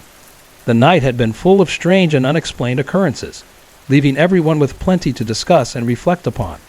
It was 1991, and I was 17. My friend Lisa and her partner Daryl had just had a baby boy, Leon. He was so sweet, but tiny, born a month early due to complications. Despite his early arrival, Leon was healthy with strong lungs. You could hear his cries from Lisa's room upstairs, even when I was outside on the front garden. Leon wanted for nothing. The slightest whimper would have both Lisa and Daryl running to check on him day and night. For a few days, I noticed that Lisa and Daryl were rarely home, so I popped over to Lisa's mom's house, which was just 3 doors down, to see if they were there. Iris, Lisa's mom, told me that Leon had stopped feeding a few days ago and was in the hospital, but he would be coming home that day. Then the phone rang. It was Daryl. Leon had stopped breathing. His heart had suddenly stopped, and the doctors couldn't do anything to bring him back. He was just 2 months old. Lisa and Daryl were completely shattered. They argued nonstop for 3 days, blaming each other. Eventually, Daryl left. I tried to help Lisa as much as I could. I even moved in for a few days, sleeping on the sofa. We would sit and talk late into the night. Lisa couldn't bear to go into her bedroom. The crib was still in there. The funeral day arrived and Daryl came to be with Lisa. They made up, standing on the front step. Daryl told her he was lost without her. A few weeks later, Daryl came home with a picture of Leon, enlarged and framed. He put it above the fireplace in the living room. That's when things started to get strange. We all started hearing a baby crying, as though he was hungry. Any parent knows the difference between a baby's cries, and this one was unmistakable. The mobile above the crib, now in the spare room, as they couldn't bring themselves to throw it away, would start playing on its own. And the picture of Leon wouldn't stay on the wall. No matter what they used to hang it, it would always be on the floor the next morning, but never damaged. Lisa couldn't cope with the strange happenings and went to stay at her mom's house, taking the picture with her. But the same thing started happening at Iris's house. The crying, the things being moved around, the picture falling off the wall. At first, Lisa thought the activity was following her, so she went back home, but left the picture behind. Things got worse. The baby's cries grew louder, lasting longer, and the picture would always be found by the front door the next morning, no matter where it had been placed the night before. Lisa and Daryl began arguing again. Lisa blamed Daryl for getting the picture made, but Daryl insisted it wasn't his idea. He said the nurses at the hospital had done it for them. Lisa was confused and asked him to explain. Daryl told her that the nurse, who was an old friend of his, had taken the picture of Leon before he passed away. He said she had dressed Leon, taken a picture of him, and had it enlarged as a way for them to remember him. But Lisa was puzzled. Leon had been hooked up to machines the whole time, and none of that was visible in the picture. When Lisa asked Daryl when this had happened, he explained that the nurse had taken the picture just after Leon passed, before bringing him into the room to say goodbye. The very picture that was now causing all the disturbances in her mom's house. Lisa couldn't take it anymore. She had her dad burn the picture. The crying stopped, the mobile stopped playing on its own, and the things being moved around ceased.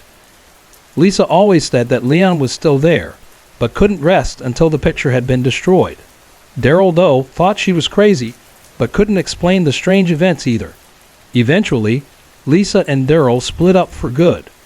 Whenever Lisa went to visit Leon's grave, she said she could still hear the mobile's music playing, as though somewhere close, but never loud enough to figure out where it was coming from. I even heard it once when I went with her. A few years later, Lisa moved away, and we lost contact. But whenever I pass the cemetery where Leon is buried, I still say hello to him just as Lisa did. Sorry to interrupt. If you're enjoying the story, let me know in the comments and tell me where you're watching from. Don't forget to like and subscribe for more.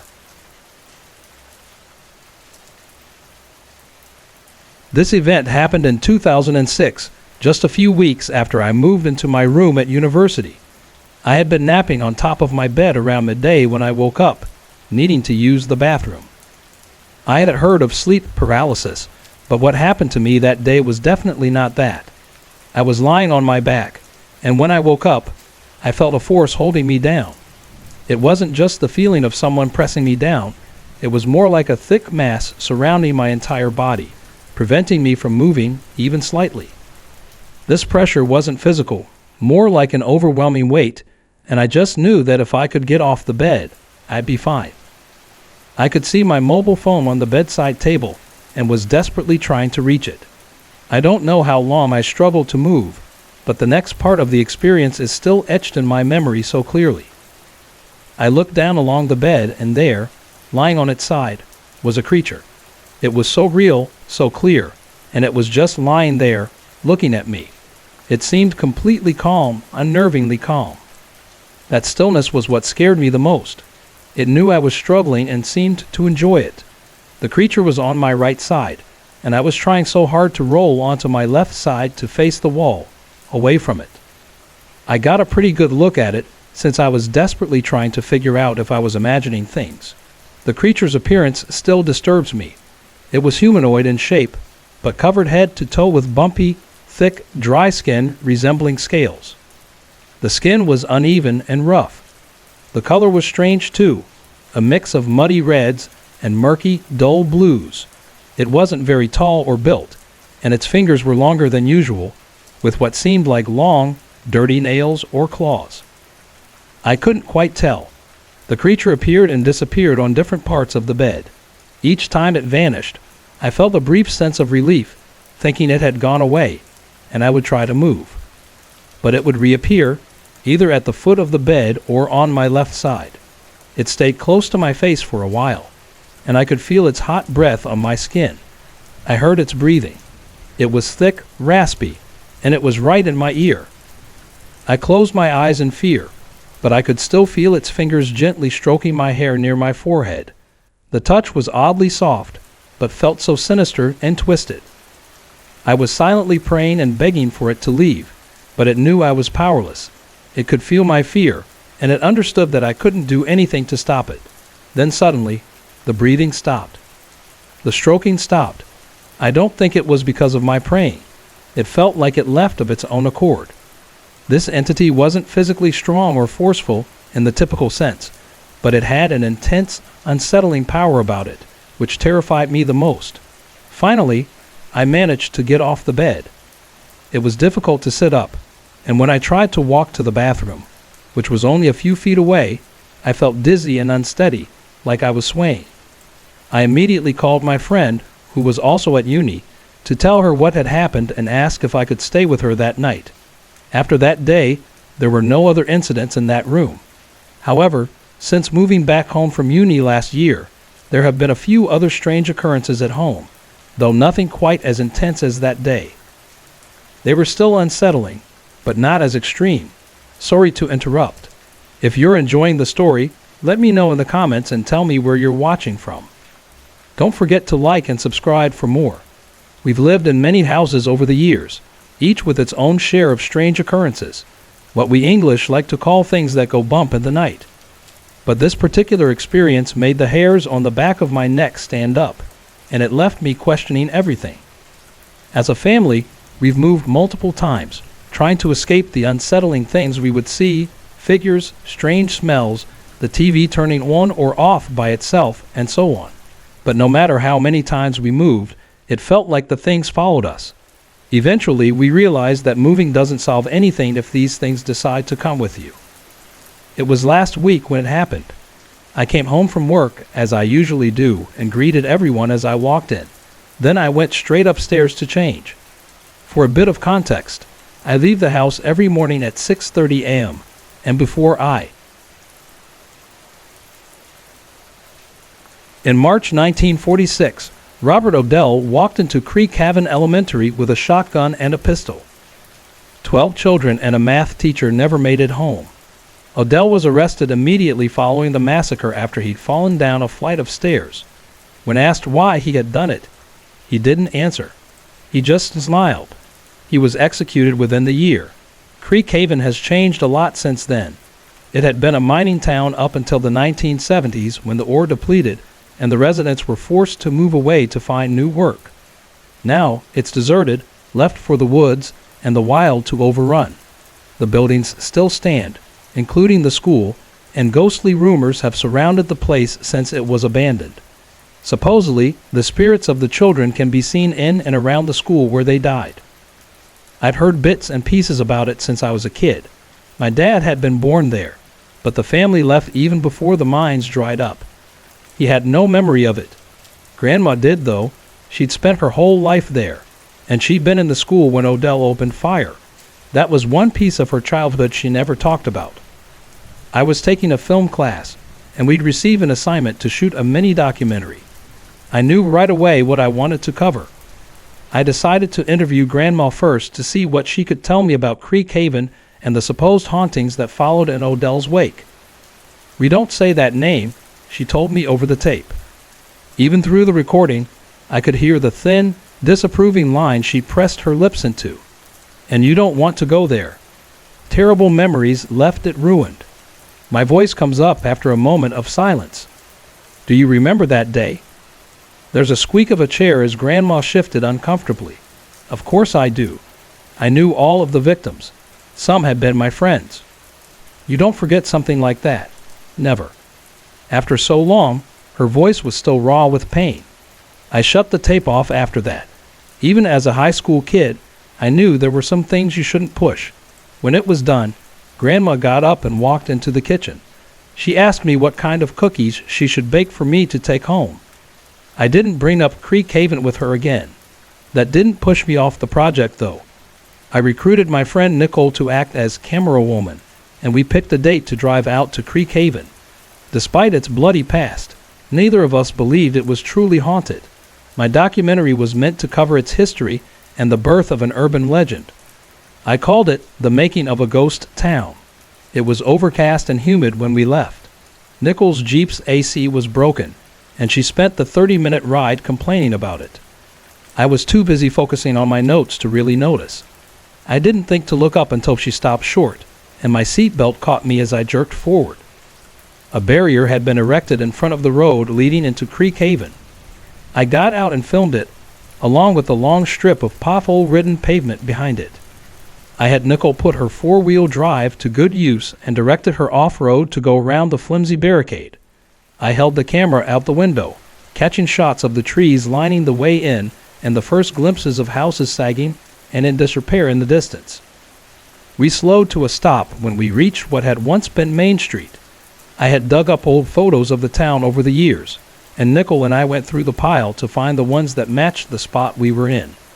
I wanted a montage of then and now comparisons to open the documentary with. "So when do we get to the school?" Nickel asked.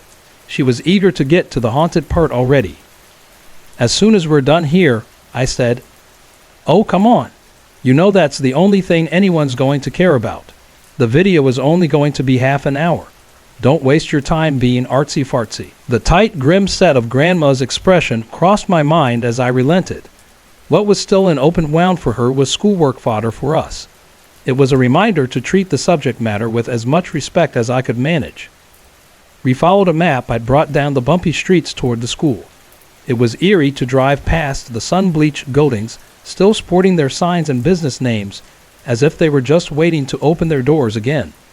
I kept the camcorder rolling as we turned down Dogwood toward the low stone wall that surrounded the school. It was a 2-story building, red brick and blackened windows. The small parking lot was an empty mess of weeds growing through concrete. Nickel just parked outside the front doors. The glass on one had been shattered, allowing us a view of the corridor beyond. As I started to climb out, Nickel grabbed my arm. "Someone's in there," she hissed. "Where?" I asked. "There," she said, jabbing her finger forward. "In the first doorway inside, someone's looking out." I squinted into the darkened hallway and gasped. The outline of a person was peeking out around the doorframe. Nickel's fingers dug into my arm. We sat frozen and waited. The person didn't move. "What should we do?" Nickel asked in an uneasy whisper. The person still hadn't budged from their spot. "It could be a homeless person," she suggested. I leaned forward in my seat. "I don't think so." "Wait, no." Despite her protest, I pushed the Jeep's door open and lifted the camcorder to my eye. In hesitant, small steps, I climbed the short stone stairway leading into the school until my suspicions were confirmed. I laughed and waited for her to get out of the car and join me. "It's a mannequin," I said. "What?" She sounded doubtful. "A mannequin? Is that supposed to make it less creepy?" "Come on, you big baby. We've got a lot to film." After some convincing, Nickel finally joined me, and we stepped through the broken glass opening. The inside was dimly lit in shades of gray that filtered through the grimy windows. The dirty, child-sized mannequin we'd seen from outside was standing just inside the first doorway, which had a sign labeling it the front office. Over it, another mannequin, this one modeled after an adult, was standing behind the desk. Another pair were seated in some chairs outside another door, marked Principal. "What the heck?" Nickel said from over my shoulder. I laughed nervously and filmed. She stayed close on my heels as we walked further into the school. A few child mannequins were scattered throughout the halls, one at an old-fashioned water fountain, a few standing in a line outside a classroom door. Within the classroom, an adult mannequin had been placed in front of the chalkboard, and some of the seats had more of the smaller ones in them. They were all browned with dust and age. "This is way too weird," Nickel said. "I'm going to wait outside." "Oh, come on. Someone was just messing around a long time ago." "Whatever. I don't care. I'm out." Nickel scurried back toward the front door, leaving me to call after her. She didn't even turn around. I grumbled and kept going. Each room I passed had its own set of mannequins. They were positioned in ways that mimicked what a typical school bay might have looked like. Teachers leading classes of students, an empty library where a lone mannequin was left behind the checkout desk, a cafeteria with a handful of child-sized mannequins scattered around the tables. There was even one class where a couple of kid mannequins had been made to look like they were passing a note between them. It was weird, like Nickel had said, and I couldn't deny that goosebumps had been creeping up my arm since that first child mannequin. But I told myself it was harmless. I wasn't a little kid who was going to be scared by some overgrown dolls, not when 30% of my grade depended on it. I walked by faded, torn posters and glanced into every doorway, filming as I went. I'd have to add a voiceover later. The stairwell leading to the second floor was halfway down the hall. They still seemed sturdy enough, and I walked up them one at a time, slow and cautious the whole way. At the top of the stairs, a single adult mannequin was standing with its back to me. Someone had taped a stick that sort of resembled a handgun to its waist. A larger stick had been taped between its hands. I wrinkled my nose in distaste at the obvious symbolism and shoved the thing off to the side. It fell over with a crash that echoed down the length of the hall. I shuddered and stepped over its legs to continue on. Unlike the first floor, there was only one classroom that had any mannequins in it on this one. An adult-sized mannequin was at the front of the room, half turned with its arm raised and pointing toward the blackboard. Every seat in the class was filled by a child-sized counterpart. They were facing forward, as if paying attention to their lesson. I panned the camcorder across the class. A loud bang came suddenly from the stairwell, and I jumped instinctively, turning toward it. The silence that followed rang heavily in my ears. "Nicole?" I called. "I'm up here." But my friend didn't answer. Icy sweat broke out across the back of my neck. I chewed my lip, trying to convince myself it had just been something I disturbed on my way up, finally toppling over. My thoughts were cut short by the soft murmur of childish whispers coming from within the classroom. Slowly, even as I screamed at myself not to, I looked back into the class. All of the mannequins' heads had turned toward the door. Their blank, pale faces were fixed on me. I stumbled back a step with a short cry, my camcorder fumbling in my hands. Something creaked low and long from inside the classroom. Suddenly, I couldn't remember how to move my legs. There was a heavy thud, another, and then a third, like footsteps. And they were getting closer. A deep, guttural growl rumbled out into the hall. The footsteps were becoming quicker. I tore myself from the spot and ran screaming down the hall. At the top of the steps, my feet tangled in the legs of the mannequin I'd pushed over, and I barely managed to catch myself on the railing before pitching headlong down the stairs. Frantically, I looked back toward the classroom. Dirtied, elongated fingers had closed around the doorframe. The mannequin dragged itself stiffly into the hallway. Its head turned jerkily toward me. It growled again. I didn't look back a second time as I leaped down the stairs two at a time and bolted back down the hall to the front door, shouting for Nicole to start the car. I was convinced I could hear the uneven, angry footsteps of the mannequin pursuing me out of the school. We screeched out of the parking lot and out of Creek Haven. Call me morbid, but I've always been fascinated with hangings. It's not that I want to watch someone die. It's that I enjoy the history surrounding public executions. Every hanging site has its own tale to tell, and there are hundreds to explore across North America, many of which are open to the public. There's this indescribable feel that comes with standing in an old building, knowing that not so long ago, people were climbing over one another to watch criminals die, and cheering as it happened. So really, if anyone's morbid, it's them, not me. The experience I'm sharing today is my favorite. I don't want to be cheesy and say it chills me to this day, but it is the hanging site I've visited that's left the biggest impression on me. You know that high you get from reading a good horror story. That usually fades with time. But what I experienced there is as potent now as it was then. Let me tell you about the noose of the hanged men. And yes, that's men, plural. About a year ago, I was in Nova Scotia on business when I learned of a little-known hanging site down in a small port town about an hour and a half away from Halifax.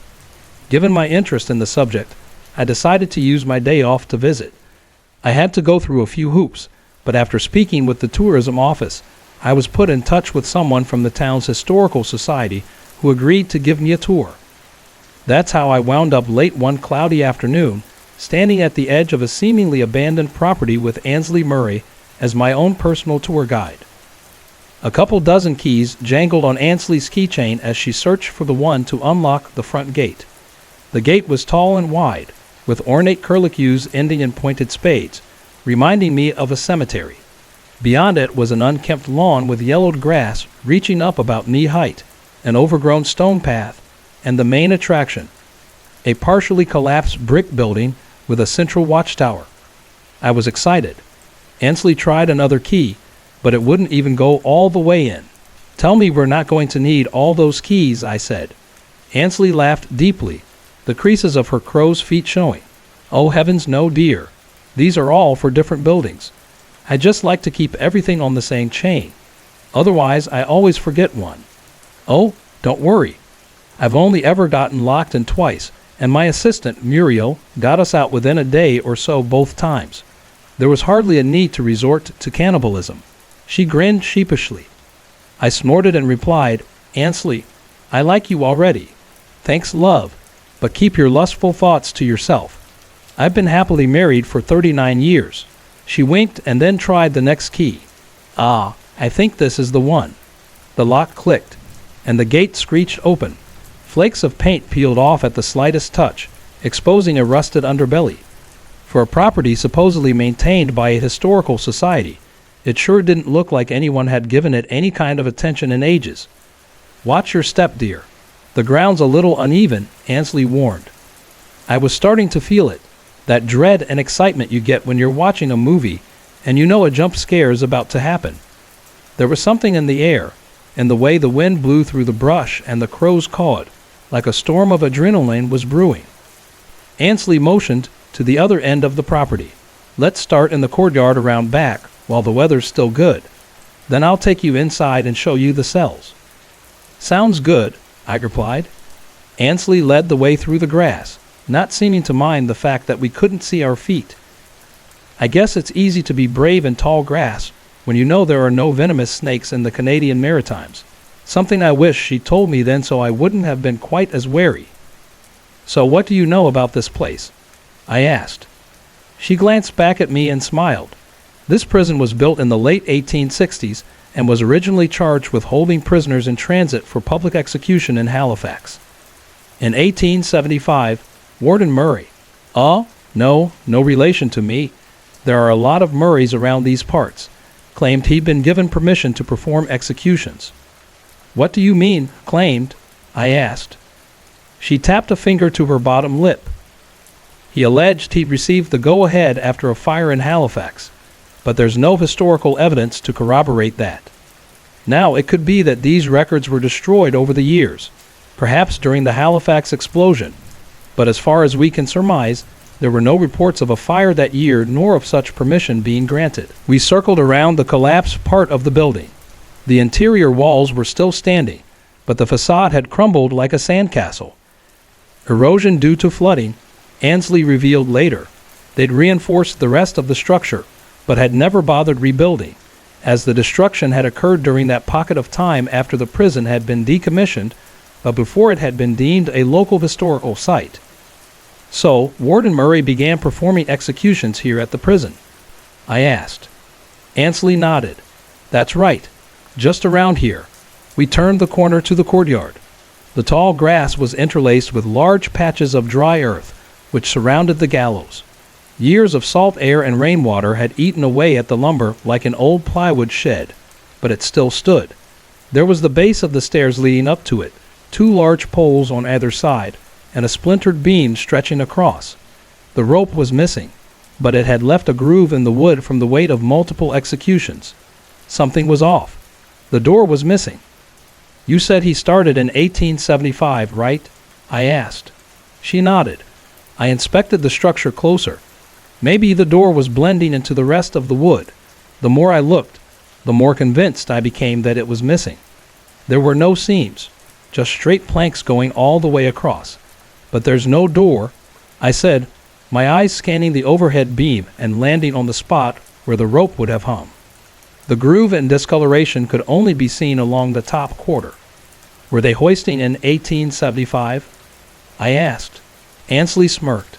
According to reports, it was Murray's favorite technique. I felt chills of excitement intertwined with hints of dread. Here's the thing. There are a handful of techniques to hang people. By 1870, most of Canada had started adopting the long drop technique, the one you're probably most familiar with. The prisoner stands on the gallows with a noose around his neck. A door opens under him, he falls, his neck breaks, and he passes out. He suffocates while unconscious, which is considered more humane. Hoisting, on the other hand, is a lot more barbaric. The criminal starts on the ground. A rope gets tossed over a high beam, tied to his neck, and then they pull the other end to, you guessed it, Hoist the person up by their neck. The process can be excruciatingly painful, according to reports from survivors. Yes, you can survive this, and it can last upwards of 10, sometimes even 15 minutes, if the person struggles in the right way. That's sick, I said. And yet, your smile says otherwise, Ansley answered. Sorry, can't help it. She waved a dismissive hand. Don't worry, I'm not judging. She moved into the courtyard. Hangings are a morbid business, but somehow they always draw people in. They were especially popular here, feeding a need from the local folk who couldn't make it to Halifax. And according to reports, the warden liked to hold surprise executions. He'd climb to the top of the watchtower early in the morning and ring a bell to signal a hanging. Once the courtyard filled up, he'd order the kill. He'd watch from above, waving at the crowd like an emperor at the Colosseum. I looked at the watchtower and felt a knot in my stomach as I saw 3 shapes looking back at me.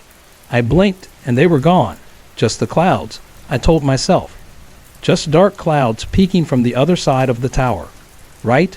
Ansley had, as though reading my mind, leaned in close and whispered, "You know, dear, there's a rumor the tower's haunted by a ghost of many faces." I shuddered. You're making that up to mess with me. She shook her head. You can ask around yourself. It's been spotted a few times in recent years. Last I heard, it was seen by a group of teenagers who jumped the fence. A few raindrops fell. What does it look like? I asked. She replied, some say a fisherman. Others say a man in prison guards. Everyone agrees its face changes every time you look away. 1 second, he has a beard. The next, he's bald with a scar across his eye, and so on. See, this kind of stuff. This is why I visit these sites. Does he attack? I asked. She shrugged. Some say those who see it are doomed to hang themselves. Others say it's all a myth. She raised her hands, palms up toward the sky. Starting to rain. Let's head inside, shall we? I nodded. Gas lights were still mounted to the walls, but they'd run dry ages ago. Thankfully, Ansley and I had the foresight to bring flashlights with us. We visited the cells with their low ceilings, tight walls, old chamber pots, and beds made out of dry straw. Then the chapel, just a room with a cross, and finally the offices. She shared more history about the region and the prison, but I won't bore you with the details, as they're not relevant to this story. I think you'll find this room quite interesting, Ansley said as she stopped at the door to the watchtower.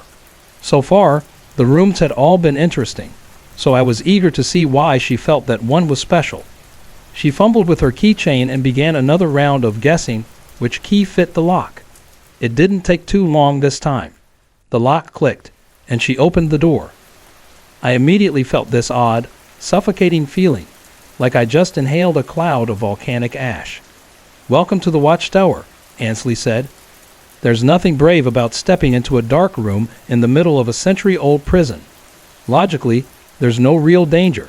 It's only scary if you trick yourself into believing it is.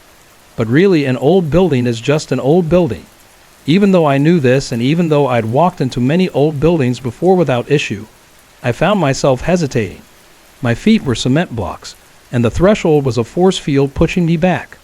I had no idea where the apprehension was coming from, only that it was overwhelming and palpable. Oh dear, worn out already, Ansley teased playfully. We can go back if you like. I shook the nervousness from my body like a dog shaking itself.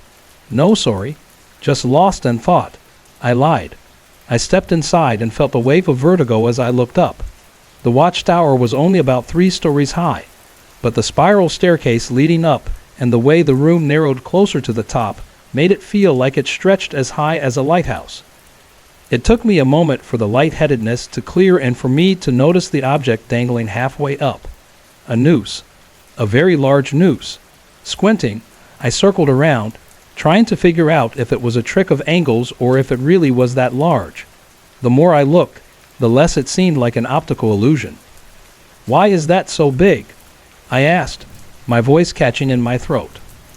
Ansley inhaled deeply, as though to scream, but what came out wasn't a scream. It was a story. That, love, is the noose of the hanged men. Sorry to interrupt. If you're enjoying the story, let me know in the comments and tell me where you're watching from. Don't forget to like and subscribe for more. The wind howled through the trees as Emily pulled her car into the driveway of the old farmhouse.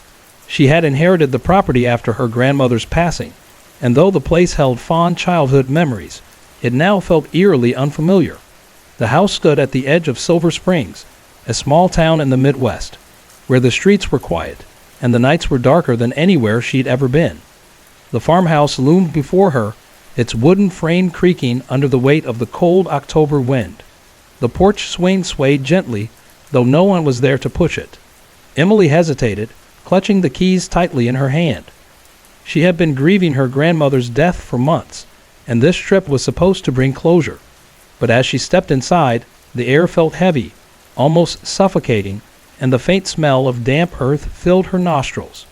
The house was exactly as she remembered it. Old furniture covered in dusty sheets, faded family photos on the walls, and a grandfather clock that hadn't ticked in years. But something felt off. The silence was too deep, too unnatural. As she walked through the living room, she noticed a small music box sitting on the mantel. It was one she didn't recognize, its surface intricately carved with strange symbols. Curiosity got the better of her, and she opened the box. A haunting melody began to play, slow and mournful, sending a chill down her spine. The room seemed to grow colder, and the shadows in the corners deepened. Emily quickly closed the box, but the melody continued to echo in her mind. That night, as she lay in the old guest room, she heard it again, the faint sound of the music box playing downstairs. Her heart raced as she grabbed her phone, its screen casting an eerie glow in the darkness. She texted her best friend, Sarah, but the message wouldn't send. The signal was gone. The music grew louder, and Emily's breath quickened. She could hear footsteps now, slow and deliberate, climbing the stairs. The door creaked open, and a shadowy figure stood in the doorway, its features obscured by the darkness. Emily froze, her mind racing. Was it her imagination, or was this real? The figure stepped closer, and Emily's phone suddenly buzzed in her hand. The screen lit up with a single notification. "Welcome to Silver Springs. We've been waiting for you." The next morning, the house was silent once more. The music box was gone, and the porch swing hung still. Emily sat on the edge of the bed, staring at her reflection in the dusty mirror. She couldn't shake the feeling that something, or someone, was still watching her. What do you think happened to Emily? Have you ever felt like you weren't alone in an empty house?